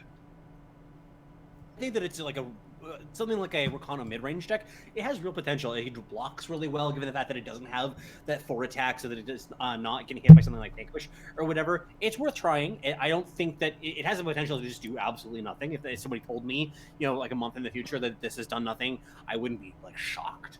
But at the same time, like I wouldn't be surprised for this to see some amount of play. Like I would say, like the same tier as Sheriff Marley or something like that. I wouldn't be surprised if in a similar area to that one, which is like some amount, but very meta dependent. I mean, it's a 4-drop that's just stats, but it is a lot of stats. Like, this is more stats than a Titan if you like, if you twist it once. I don't. Yeah, and important to note, like it is a Minotaur. It's not just like. Yep. So, take this off Tavrod, selling you a 4/5 for it's +2, +5. It's a 7/14 damage on the on the attack with this. Yeah, that's pretty. But yeah, like disgusting. Anytime you have double damage natively on a card, and especially since you can puppet itself, like that has to see play, right? Exactly. Yeah, double damage that can get it bigger by itself. Like, and it's not really that vulnerable either. Like 5 health is a lot. Yeah. I think this is definitely worth like has a very good chance of seeing some amount of competitive play. Is how I would describe it. Yeah, I think it's pushed for competitive. I think Reclaim is also good. It's just like a bad privilege of rank, but then if you Onslaught, which is not really hard on a 4-cost card, you play those sigils. That's an Eternity Core right there that can't get removed. Sure. Better than it's better than Eternity Core. They come in undepleted. Oh my goodness! Wow, I did not know them. Yeah, that is sick. Yeah, this card's great. All right. Okay. It obviously goes in like At chain first I thought brain it was stuff. Eternity Core, then I read it again, and I was like, oh, they just come in depleted. This costs 2. Yeah, this card's ridiculous. I thought it was good already, and it's better than I thought.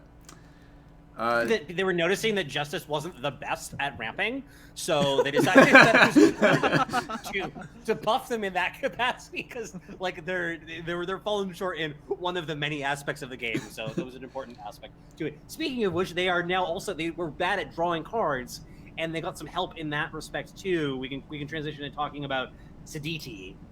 This is a card that has 5 cost, 6/6, 5 Justice Influence, Flying Warp, Onslaught, play Curse of Provocation on the enemy player, and the Curse of Provocation, basically what it says, if your opponent doesn't hurt you on your turn, you draw a card. I read this all because I am programmed from podcasting so much. I know that we're not podcasting right now, but this is just like, it is hardwired into me. I apologize. This has to be the best of the cycle, right? This card is ridiculous. Card is really no solid. question.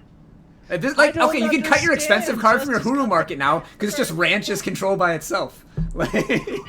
Yep, absolutely. Yeah, I'm squeezing this into a lot of decks, and it's just impressing every single time. Justice got the best part of a cycle again. Re! What is this? Re! Oh my god. This Okay. is such a nuts card. I Actually, don't know. speaking of I need to refill my water. Somebody else needs to rant about this. But can somebody talk about reinforcements for just like a minute here? Can somebody talk about this? Okay, so Hulk was in our random RNG chat, right? And he said that this was Armageddon. I don't think this is quite Armageddon level. A little bit of an overstatement. It is. I think it might be powerful, and I just don't know how to calculate the onslaught. I just like that just blows my brain. All right. Maybe some of our more mathematically minded. Well, I suppose I am mathematically minded, but like that's a weird line of text for sure. Each But, attack. I'm trying to figure this out. I can't wrap my mind around each it. attack you or your units made this turn, give them that much attack and health to that many units on your deck. I think it's chosen just randomly, in your I deck. assume. So like if you attack with So you attack with 4 things. You give 4 units in your deck things plus in 4. your deck +4/+4. Yeah, I think it's much easier to say it that way. I think that part of it is because they also just have time. But this templating is horrible for this one. But this is really solid, market card for against controlling decks. I don't think that you can play this in your main deck. It's going to be really bad in some matchups. Like I playing this against something like Practice Pledge. Like, yeah, that's quite a deck you got there. But no, this is 3 is a long time. 3 turns is the entire length of a site. Yep. Exactly. It's huge. Oh, that's actually that's actually much better than what I thought. Then if you can like nullify the site, like what you can do with this is, of course, you can have like Armageddon. You can have like 3 units or something like that, and then you play this on the next unit. You start killing your opponent's units right as you go. Like you can't get through quite enough damage on the first turn, but then you kill them on the next turn. They can't kill your units. You play another like it's not too bad, but against Praxis Pledge, they're just gonna play Heart of the Vault and you die anyway. Like, Oh yeah, they do play that card. I think that some of the biggest ones is that fact, like you can play pre-combat if you're caring about something like Defiance, in that juncture, so you don't have to play with the Onslaught. I don't think the Onslaught is really what you're going to be playing for in this card. Like you want this to be your finisher. You kind of want to hope that what you have on your board is going to be, in the next couple turns, is going to be able to finish things off. And it also will like shut off sites or whatever too that are already in play. So this does a lot of cool stuff. Like it's a really interesting card. It's easy to overvalue this though, and if you're playing multiple copies main deck, then you're going to be disappointed, I think. So what do we think about Svetch's Sanctum? This is the one that I was mentioning earlier. I was like a good finisher for something like Temporal. This seems cool. It only costs 5. I think that this is a card in Magic, right? And it costs. Did it cost 6 or did it cost 4? This is a card in Magic, and it like saw some fringe play, and I think it's a lot stronger here because you can get face sieges, so it can't get blown up very easily. This card seems kind of good. I can't imagine ever being happy with this in my deck. And just like, in order I mean, to really you can get play any it to value like out of it, you're playing expensive Treasury things, right? Gate, right? But like it's way easier to play spells than it is to play relic weapons. Wait, why? If you're comparing this card to Treasury Gate, then you're already kind of condemning it. Well, I'm saying it's way better than Treasury Gate. I mean, But that's not a high bar. It has to be pretty. It has to be that much better than Treasure Gate to see play, right? Because Treasure Gate hasn't seen play since set 1, and it didn't even see play in set 1, right? But I don't know. Like, what would you play with this? Like, if you get your Brilliant Idea off, like that's pretty nice, right? Like, you get like an 8 cost Brilliant Idea, and you play an 8/8.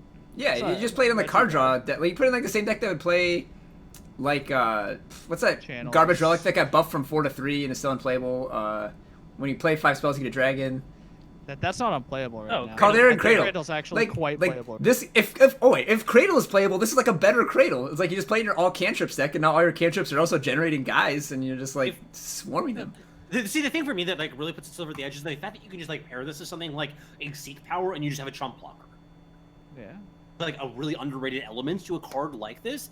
And yeah, like, if this is just your win condition in a hard control deck, like this will like win the game for you if it can stay in play. So if you play like Wisdom or something like that, you have an actual blocker and you get to trade with something. That's pretty nice. I don't know. So it's definitely going to be in a, like, if it sees play, it'll be in like 1 or 2 decks, and that's it. Could be a market card in those decks too. But it's interesting. I think it's one to actually pay attention to of this cycle of the Sanctums. This is one that I think actually does have some amount of potential, but it also depends on like the rest of the environment of the metagame as well. I'm so glad that Withstand's a rare. Oh crap! That would have dominated the draft. Is this card playable on its own? Oh, Withstand? No, there's no way. No, there's not. But Zulta Loyalist. Now here's a card.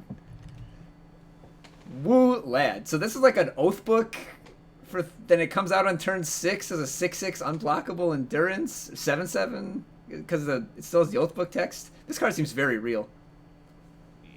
Yeah, but there's not much to talk about. This is probably fine. It's probably an okay card. Yeah, I think this is Zulta Loyalist's top 5 card in the set for sure. I wouldn't say that, but I think that I think that's a bit high. Yeah, I don't. But it's also Justice so you know it's broken. I feel like I'm lower on it than most people are. Like I don't know. I don't see like I don't see spending like turn 3 shifting a unit. Like I don't know. It gets +1/+1. It's a permanent +1/+1 like oath book, but 3's a lot to pay to start doing that. And like eventually you get a 6/6 like 3 turns later.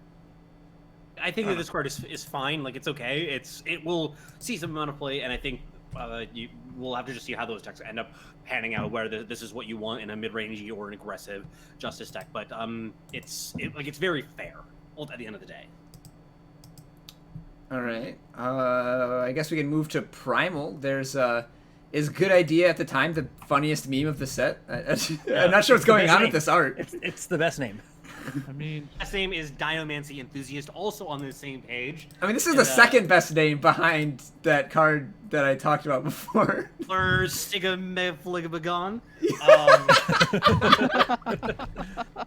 I'm a big fan of Enthusiast. It's a pretty great art. I love that. So it reminds me of like my son when I see this, because he is a dino mega enthusiast. He's amazing. He's wearing, as we speak right now, a dinosaur like costume thing that like whenever he sees it around the house, he demands to be put in it and will like freak out if you take him out of it. He's like some sort of like weird dino furry guy at like age 4. So I don't know, a little bit messed up, but yeah, this is a card that is really bad. So play it. So what about Gust Rider? Here we got Careful Study on a stick. You think Reanimator can fit this in? They've got a lot of dorks. You wouldn't play it till turn 3, but let's ask the Reanimator enthusiast of SkeeJay. What are your thoughts? I don't think Reanimator. Your expert opinion is my personal opinion. I think Reanimator has better things to do. I do think the card is really good, but I don't think the discard I don't think you're using the same kind of way you use the Slope Sergeant. Like not because you care about the discard, because you care about the card velocity and getting rid of like excess power and stuff. So like uses to not get flooded in like Winter Crown deck or something. Yeah, like I don't think I would put this in Reanimator, but again, I don't think too much about that deck. So I no, all right. I think you would put Gust Rider in Reanimator. I think that drawing like that's just insane, right? 1 cost. It's 1 cost. Draw 2, then discard 2. I don't think that deck's attacking too often. You might lose. Well, you might lose your 1/3. Oh my God! You lose your 1/3 back out in liquid that already gave you a sabotage. It's not that big of a deal to attack with your like Spore Folk to get 2 loots. I think 1 cost, draw 2, then discard 2 is just absolutely insane. But I mean, does this like replace like Herald Song or something? I mean, Herald Song was so slow. It was, yeah, I mean, was Herald Song that you also really like to have the extra card in it, or exchanging with the market too?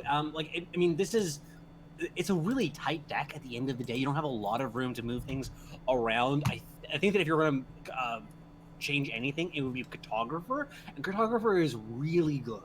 So I'm personally on the side of saying that this probably doesn't make it. I think that it's worth testing though, and you actually should be able to figure it out pretty fast. You draw it twice, and it's like, I onslaughted this, it's great. I didn't onslaught it, it's terrible. Yeah. I think that it'll take like 30 minutes of testing should get your answer on this one probably. All right. Are there any other Primal cards?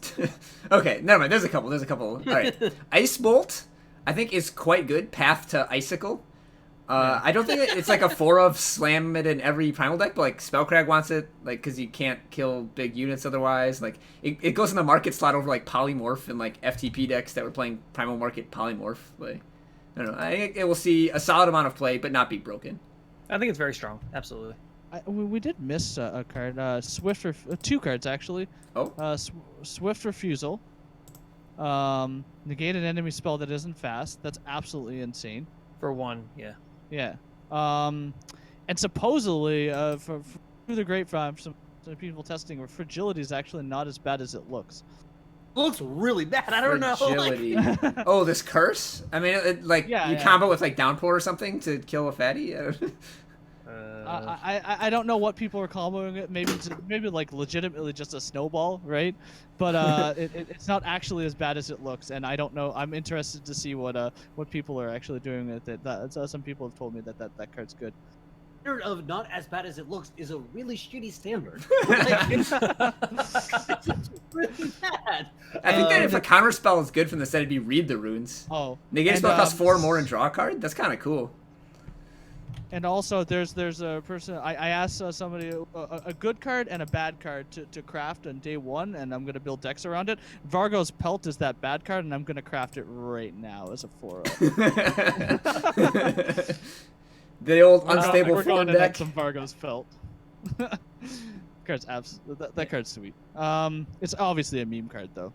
Oh yeah. High tier meme card.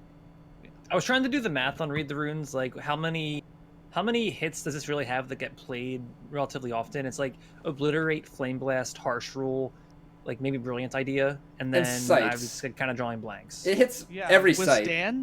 Withstand. Yeah, Withstand, Gun Down. So you counter 1/3 of a site? I think that this is card.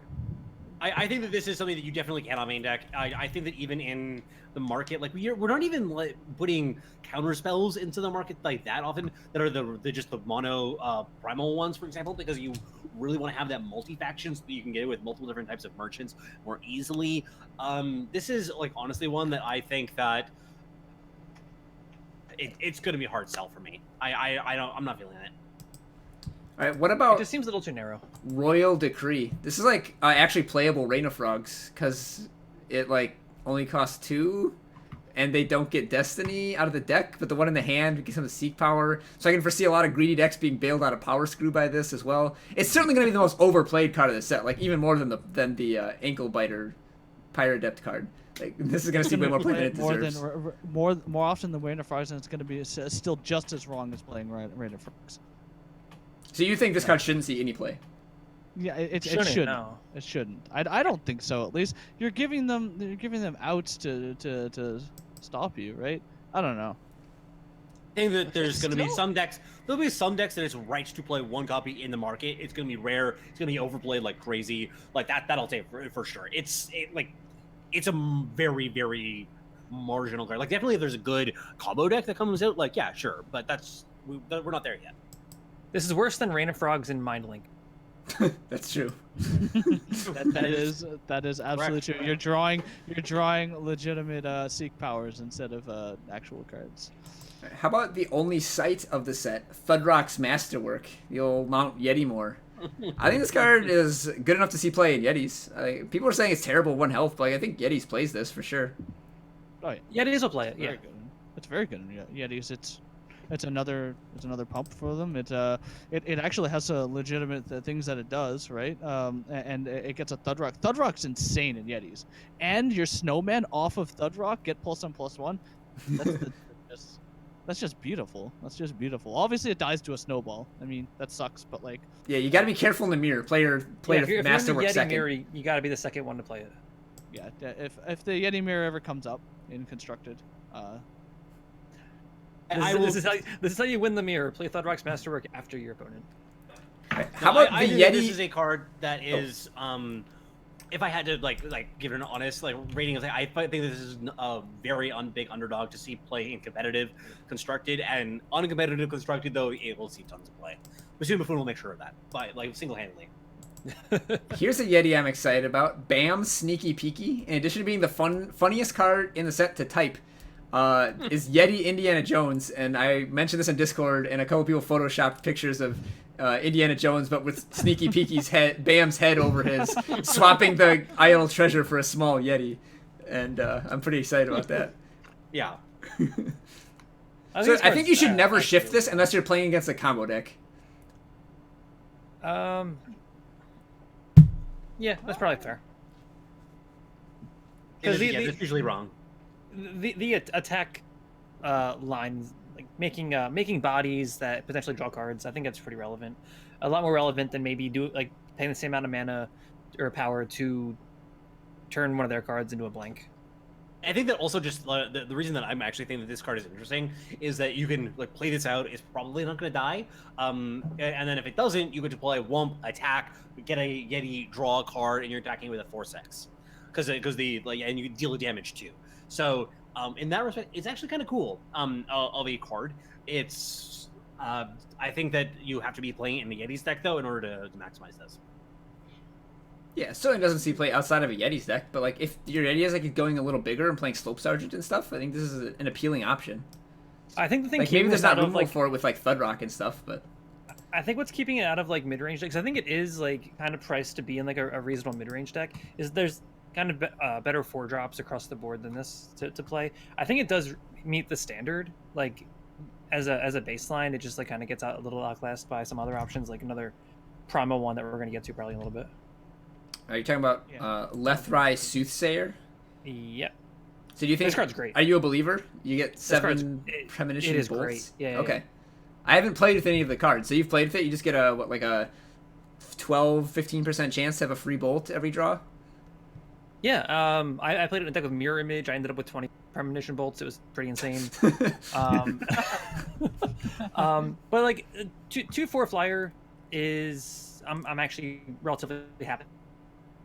Just not dying to Torch, it kind of gums up against aggressive decks. It does what I need it to do. It's not like I don't plan on it winning too many games. I just plan on it kind of getting me to the later game where I need to be.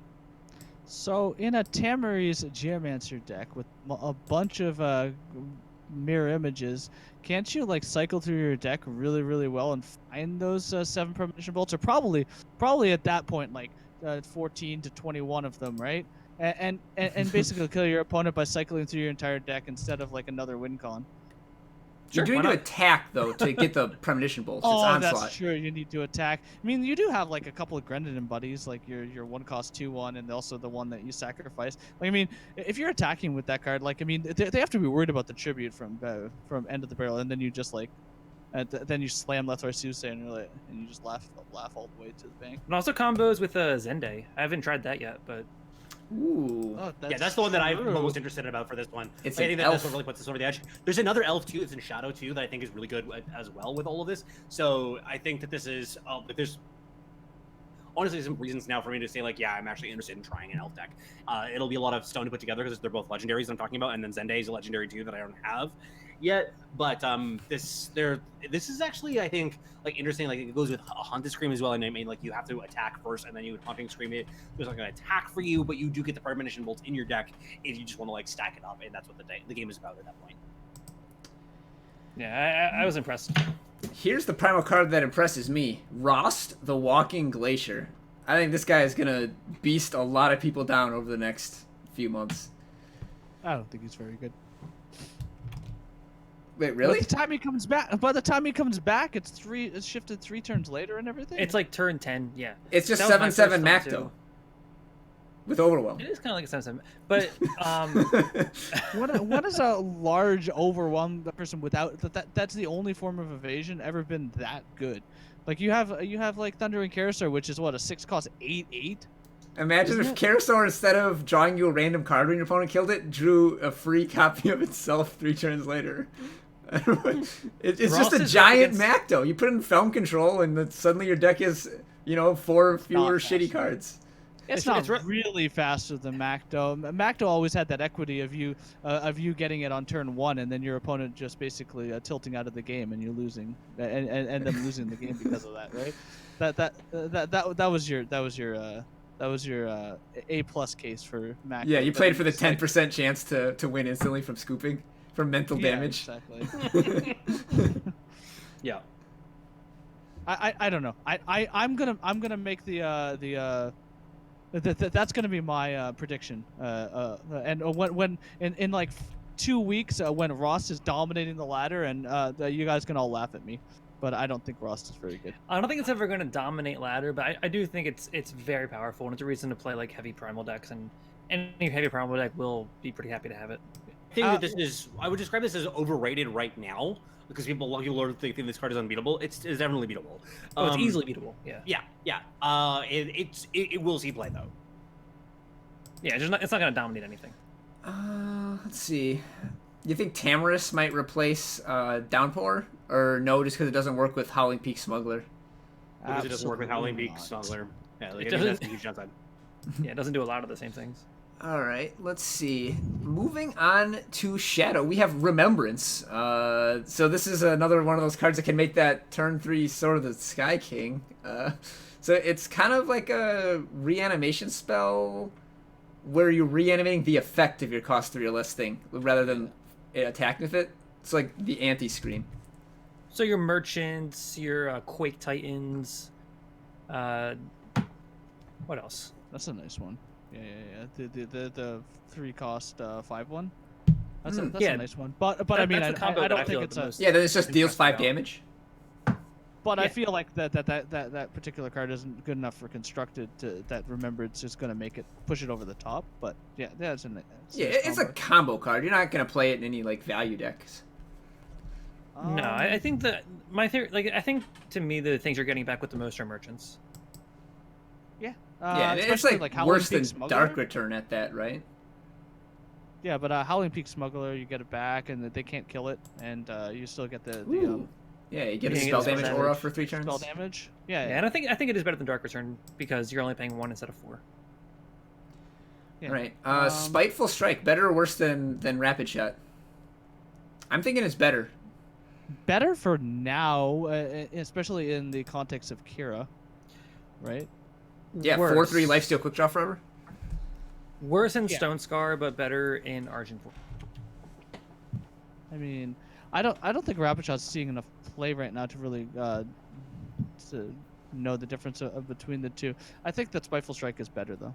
Yeah, I think this definitely sees a bunch of play. This card seems really sweet. The fact that it's permanent is just no, it's not permanent. Sorry, the fact that it gives you both lifesteal and quick draw has lots of different applications. I think that this card is very, very likely to see some amount of play. All right, so Auric Reclaimer, as you mentioned before, works in Ahorn Delphin's Sword of the Sky King Reanimator deck. Oh yeah, it's the best card ever. Is this also a card that might like bring back Armory? Like, there's another Armory card, Illicit Armament. You give a relic weapon +4/+2, and then you like play this guy, and it's basically like Reforge plus replaying that weapon right away. That card's like insane. some sort of Shadow Armory deck. Isn't Illicit Armament just absolutely insane? Yeah, that's what I'm saying. Does this bring back Armory? Like, Illicit Armament is actually great, and that this guy worked great with it. I mean, if Armor is a thing, like Illicit Armament is the reason why it's a thing, right? It's definitely it's the best card we've seen on Armory since set 1. Yes. By far. Yeah. It's the only reason why you would ever splash for Shadow. Like, why would you ever splash for a shitty to draw 4, right? Now with Stash. Yeah, like, Stash. That card's absolutely terrible. And people who Maiden. Maiden is good, especially in the current metagame. Slay. Slay is not very good anymore. Desecrate, come on. Yeah. All right, so do you think that this brings Armory back? I think people are certainly going to try it, but do you think it sticks? No. No, it's going to get the weak in the sun, and then the play style of Armory just feels too plodding and slow to me. Yeah. For units are too good now, I think. Yeah. You do draw and draw 2 cards when you have a Dizos Racket with this in play. Like part of the attraction too before of Armory is that it was just better removal spells than the ones we had before, but our removal spells now are just so good that I just don't think the the relic weapons can really keep up with them. All right, what about Ollie the Maniacal Grave Robber? It has deadly and quick draw, so I mean I don't think you want to just like cast it as a 2/1, because like 1 health sucks, Snowball of Arch or whatever. But if you play it for 4, it comes out on turn 7, and it is potentially giant, and you can't ever block it. You can never beat it in combat. Yes, it's one of those cards that gets buffed while it's shifted, which when you're talking about unblockable can be pretty scary, especially if you're playing this. I don't know if you can play it on turn 4 to make this work, but if you're playing it in a deck that it's actively sacrificing things like, I don't know, Granite or Argentport Revenge or something like that. I don't know. I think it's too slow to really do anything. Yeah, I think Oily is probably, or Ollie. Is it Oily or Ollie? It's Ollie. Oily is actually pretty wonderful. He does look kind of oily. I like the name Ollie. Yeah. So. It looks very oily. This guy literally just bathed in I don't know. This guy can use some skincare. All right, he needs a better regimen. I think it's probably the card that probably should see play that's not going to. It's like it's a deadly quick draw unit, right? You can't block it, and I mean you can ping it though. But yeah, it's true. So Stained Honor, I think, is a card that's going to see a lot of play in that goofy Katra Quill combo deck. I don't think it's good. I think the deck's a meme, but just it's a funny meme. Just take note of it. I'm gonna say I haven't tested it out yet, so I don't know. I'm gonna go ahead and say that combo deck is actually though. Really? Yeah, I think that combo deck is real. The thing is that you don't actually need Stained Honor to be absolutely insane, right? Stained Honor is just the way you go infinite. But the other 2 cards, the Quill and the Katra, are already insane by themselves, right? And you just include Stained Honor for the lulz, right? You might so not you even like one in the market and then like play the other ones because they're reasonable cards. Yeah, exactly. Like the other 2 cards are fine to have in your Life Force deck, right? And well, obviously Katra is. I mean, Katra is the reason why you run it. But anyway, yeah, I think that deck is going to be real. But concern for that kind of deck, though, honestly, is that so part of it is with Shift being a thing now, it's possible that Harsh Rule goes up in popularity and interest, and those Katra decks have just never once beaten Harsh Rule. In my experience, so zero. So being like that just feels really slow and clunky and gonna die to a lot of shit. So that's part of my reason that I'm concerned, Reddit, and I don't think that it has a good chance right now. I mean, don't get me wrong. I think that the combo is actually kind of interesting to mess around with. It's not a favorite. I would describe it that way, but it's definitely worth trying. Yeah. Another combo card, Vizier's Tablet. This makes it in the Severin deck. It's better than Spitfire. Keep in mind that this APM Profit deck will require you clicking something like 130 times in order to win once you pull it off. So you need to be on desktop. Absolutely. Yeah, have your mouse ready for that one. Just 1 card too? Holy crap. That's so stupid. That's way worse than Spitfire. I don't know, man. Yeah, maybe it's a tournament-only deck. The color combo. It might be a tournament-only deck, but... Oh. All right, so Sinister Design wins the Lovecraftian Existential Horror Award of the set. I think this is a cool design, kind of getting that the 10/10 for 7 Kraken.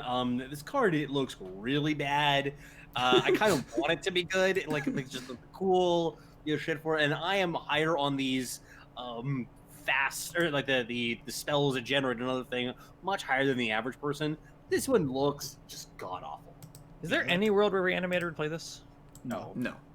Absolutely The fact that the Kraken has no text on it functionally just means that it's embarrassing. Well, it's a mill 5. But in terms of getting the 10/10 into play, you don't care about the 10/10. The 10/10 is just gonna die to whatever. That's just, and as I mentioned earlier, the deck is extremely tight already. This is also maybe the first Eternal card that features tentacles, right? So it's kind of lewd. I've seen enough anime to know where this is going. All right, so Vishni Lethrai Highblood is the elf we were talking about with Zenda earlier.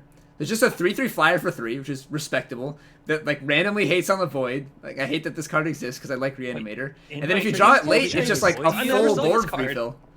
What? No, this was really cool. What? Are you guys just like not read this one? This is the only That's one. No, funny I haven't enough. seen this card yet. This is Holy shit. Really cool.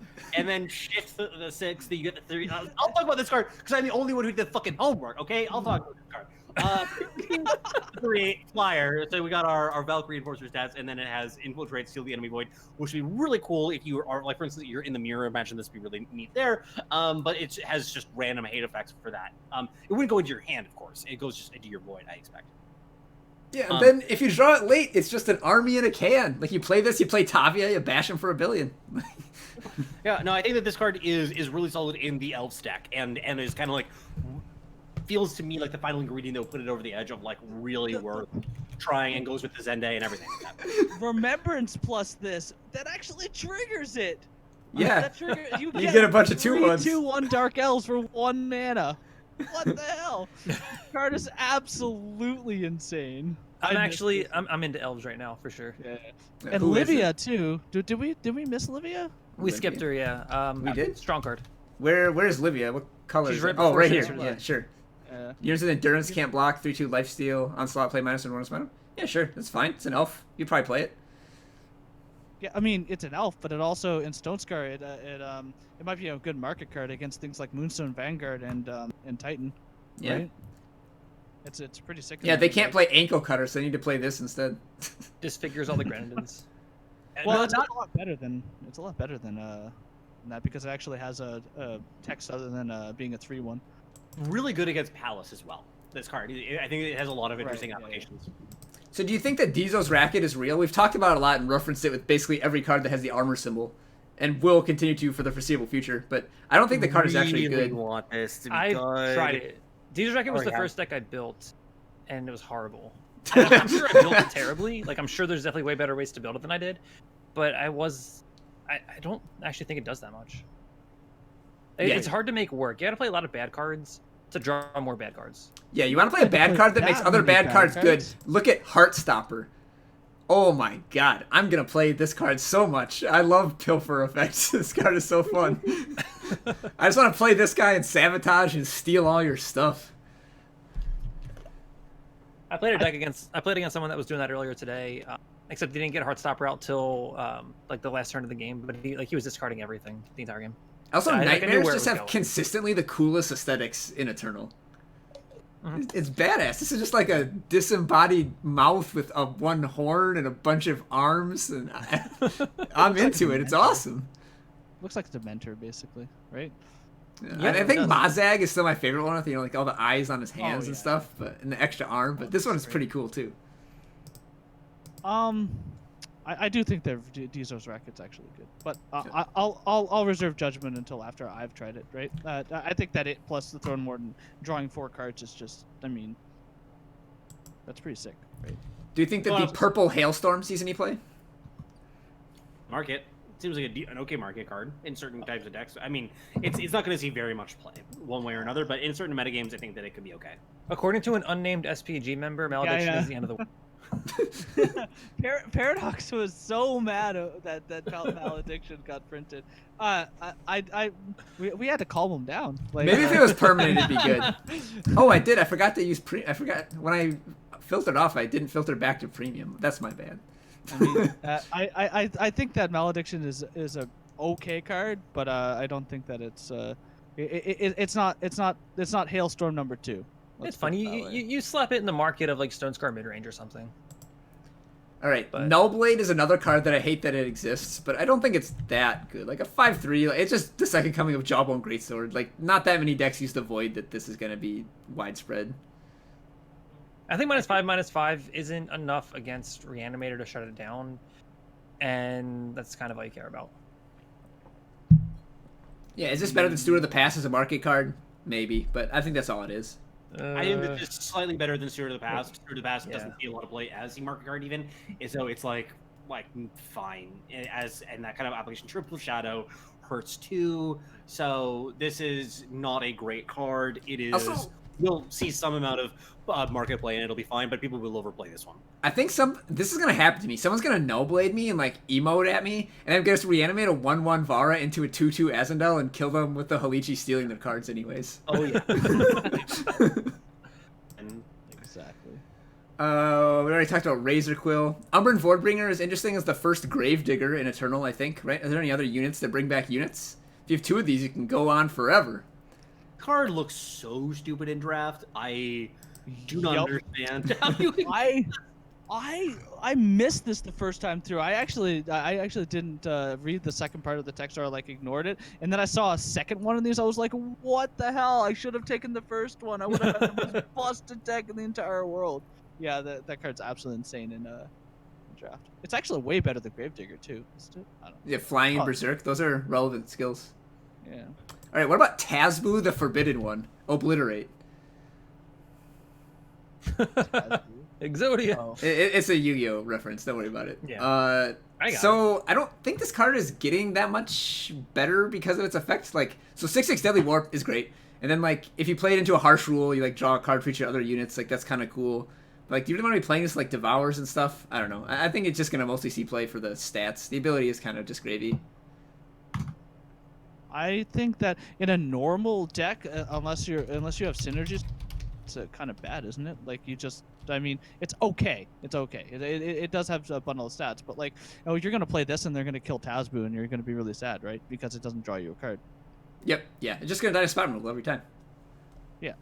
Like not excited about this one. All right. What about Unspeakable Torment? Is this card exciting? I think this is pretty exciting. This card just says win the game in the right deck. You only need to be on 38 health. It's nice. At the start of your turn, do nothing, then do nothing. No, I don't think it's real bad, but I mean, somebody's gonna win with it one time in ranked, and they're gonna be happy with it, and that's really all this card is for. Right? Oh, I do want to point out that Tazbu, it looks similar to Stone Scar Scrapper and is way worse than Stone Scar Scrapper. You're not gonna play this in Grenadin. No, you don't play it in Grenadins. You play it in Argentport though. Oh, Hostile Takeover I didn't see. That's kind of sweet. I can see metagames where this is awesome. Just straight up steal a unit. In Eternal, it also can attack right away if your opponent plays it, and then you Hostile Takeover it. You can smash him with that thing right away. Yeah, but we already have better versions of this card. We do? Just straight up steal? There's other curses that steal. There's 2 of them. One of them costs 8, and one of them costs 7 and has to be Knight. But this one costs 6 and gets a 4. Yeah, but it's like obviously you're not playing it if like Mono Time is big, but if like Statuary Maiden is big or something, like I don't know. I can see this seeing some play in the right metagame. Unlikely going to be large amounts across the format, but it has some potential to see some play. Hunting Anora, this is just a draft card, but this is like the most awkward. Like, you don't know if it's on top of your deck until after you attack. Ugh. Like the card is great, but it's just kind of painful. It's really strange. Wow, Inevitable Horror might actually take the Lovecraftian Monstrosity award away. Holy crap. This card is something. Yep. Alright, Vara's Sanctum. Do you think that this has legs to stand on? Because +3 Deadly and Lifesteal is a lot of stats and abilities. Well, it's a good draft card. I think removal is too plentiful to be able to like stick 1 unit. Like at a time. Yeah, that's probably fair. I think in construction, like first playing a 6, this is 6. Yeah. All right. 6 is too much. All right, it's fine. It's fine. I believe you. Okay, I think if this was 3, be talking about it. 6, Jesus Christ. If it was 3, it would be busted in draft. Though you'd never. I mean, I know it's a rare, but like this would be way too powerful in draft. All right. You guys think about the 6-cost plague? Hey, it has warp. I got wrecked by it today. Greed. Oh my God. It was. Did they even warped it in off the top? I was so mad. I don't think it's playable even in draft, but I mean, I got it. It's no Siphon Vitality. Well, I mean, it's Siphon Vitality, but is a lot slower and does not buff your units. Your own units, and yeah. All right, here's a game that we're gonna go round table on. I guess we'll start with Overmaster and then go SkeeJay, Neon, me. What order do you think the smugglers will be nerfed in? Go. Gotta look at all of them. I think Pearl Albie Smuggler is probably the best one. I don't know. Like, even though it's the one that gets hit by ping effects, I think it definitely has one of the most powerful effects. I mean, the rest of them, like, I mean, 2-3, we've already know that 2-3 is going to be nerfed. Like, it's going to be a 2-3. And then the waste, the smuggler, both of those, that's good. Those are going to be 2-2s. The rhymes concept smuggler will probably be a 1-3 at the end. A 1-3. Yeah. And then Blight Pass Smuggler is gonna be like a 1-3. I think Blight Pass Smuggler may be even the best one. I don't know. That Berserk on a fucking smuggler. Like, are you kidding me? Jesus Christ! It brings its own left-right Felchian. Like, let's actually gonna, like, I'm very interested. I want to hear this for like lay it down. Like, which ones are getting nerfed and which ones are not. I don't think Rhyme Conclave Smuggler is going to be nerfed, and there's a chance that Sen Waste gets away, but I'm pretty sure the other three are getting hit. Sen Waste, no, that's not getting away.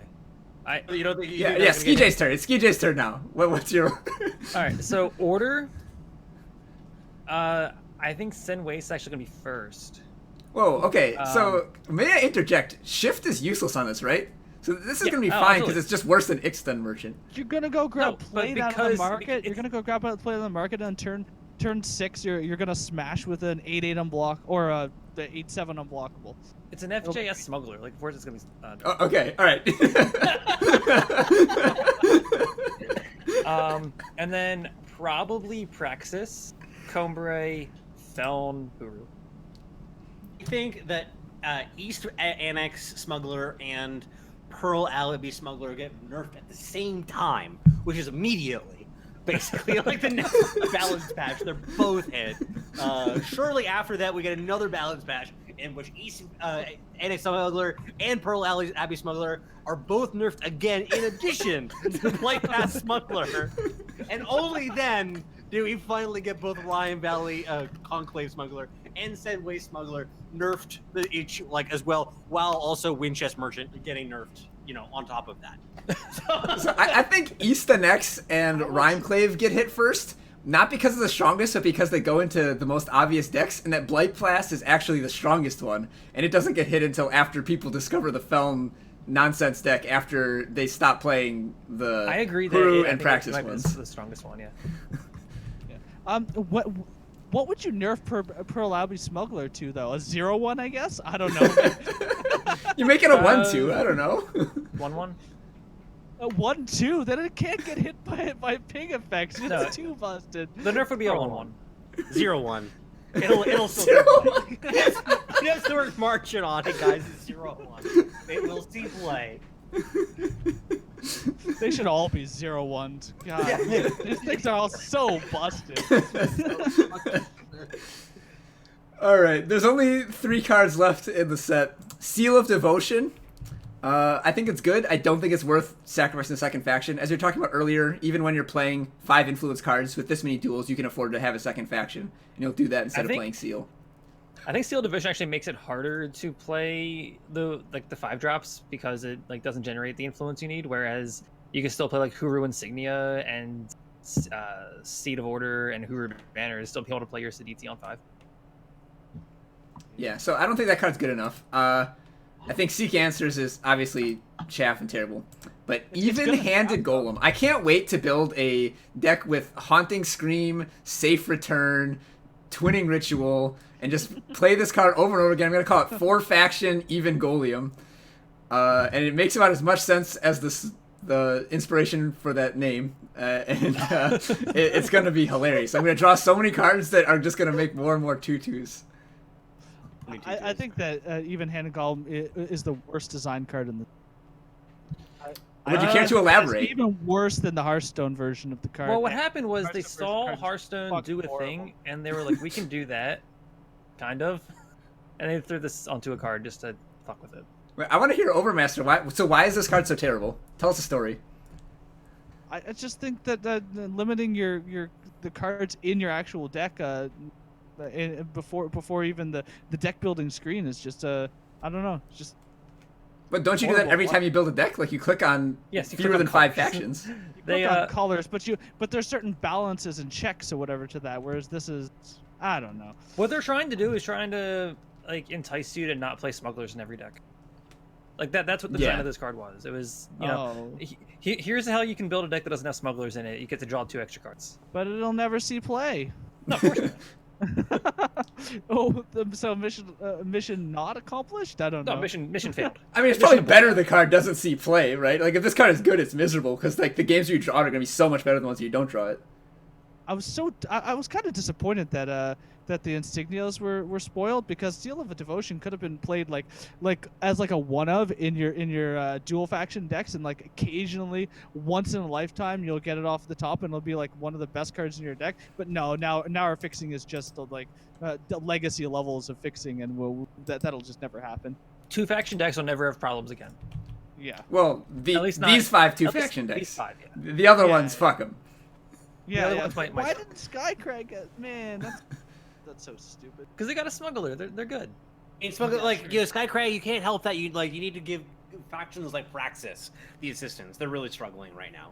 So yeah, they need to get a 2/3 with charge that finds the best card in your entire deck. Yep. Holy crap. And better mana. That's what they needed. All right, let's go. So we're at the end now. So before we finish, let's go in reverse order here. So Neon, then SkeeJay, then Overmaster. Tell me your favorite card in the set, like that you think is the best card, and that you think is the most fun card. So like your 2 like hot picks of the set. I am definitely gonna have to say Glimpse as my favorite green card of the set. I've already put a lot of work into that one, and I'm gonna continue to put work into it and try and make it work. In terms of the best like competitive card in the set, I think it's going to be one of the, I could say one of the 5-drop cycle, the hybrids, I guess. I don't know which one to pick. I'm just going to say Ice Bolt. Sure. I'm going to say Ice Bolt because I think that is just guaranteed to see tons of play. Okay.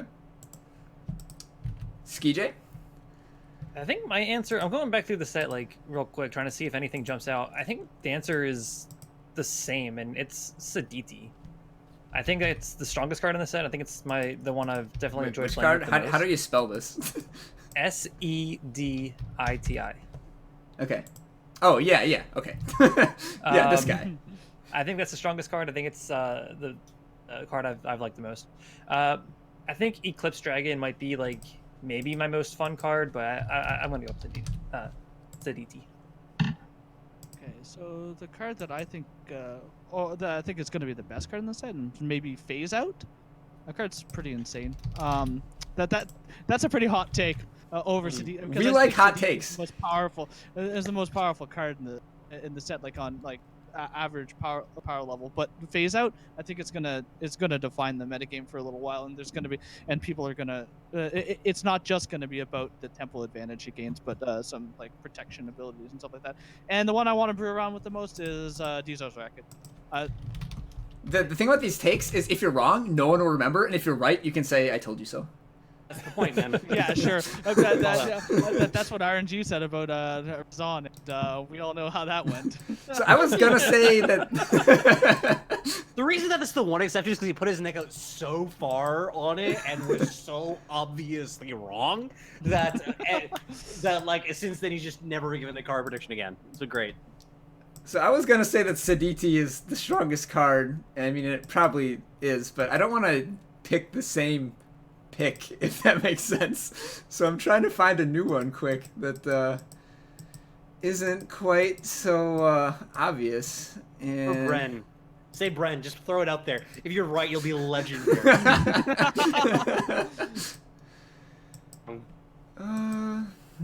Razor Quill. I don't know.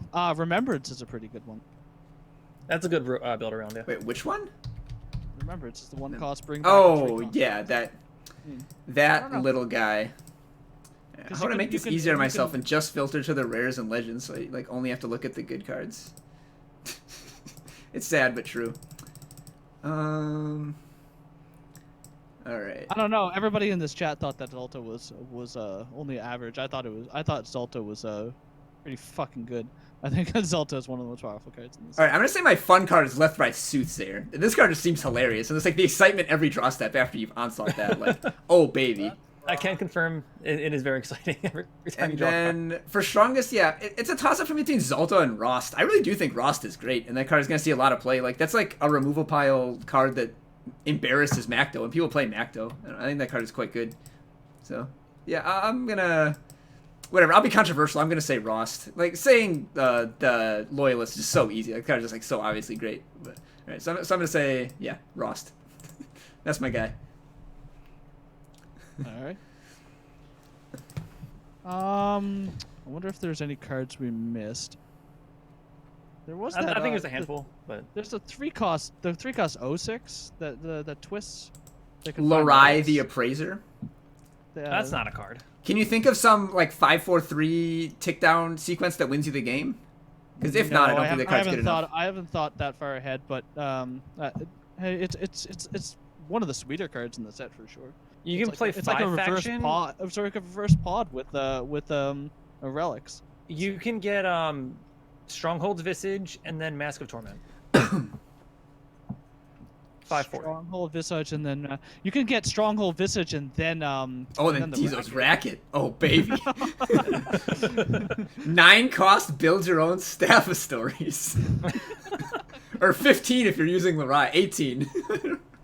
Yeah, and except for you take a damage a turn. No, actually you don't, right? Because you gain a lot. Yeah. Yeah, because of the exactly Staff of Stories. So yeah, thanks for being on, everyone, and yeah, I'll probably load this to YouTube shortly. And thanks for hanging out in the stream, everybody, and have a wonderful night. See ya. For having me. It's been a blast.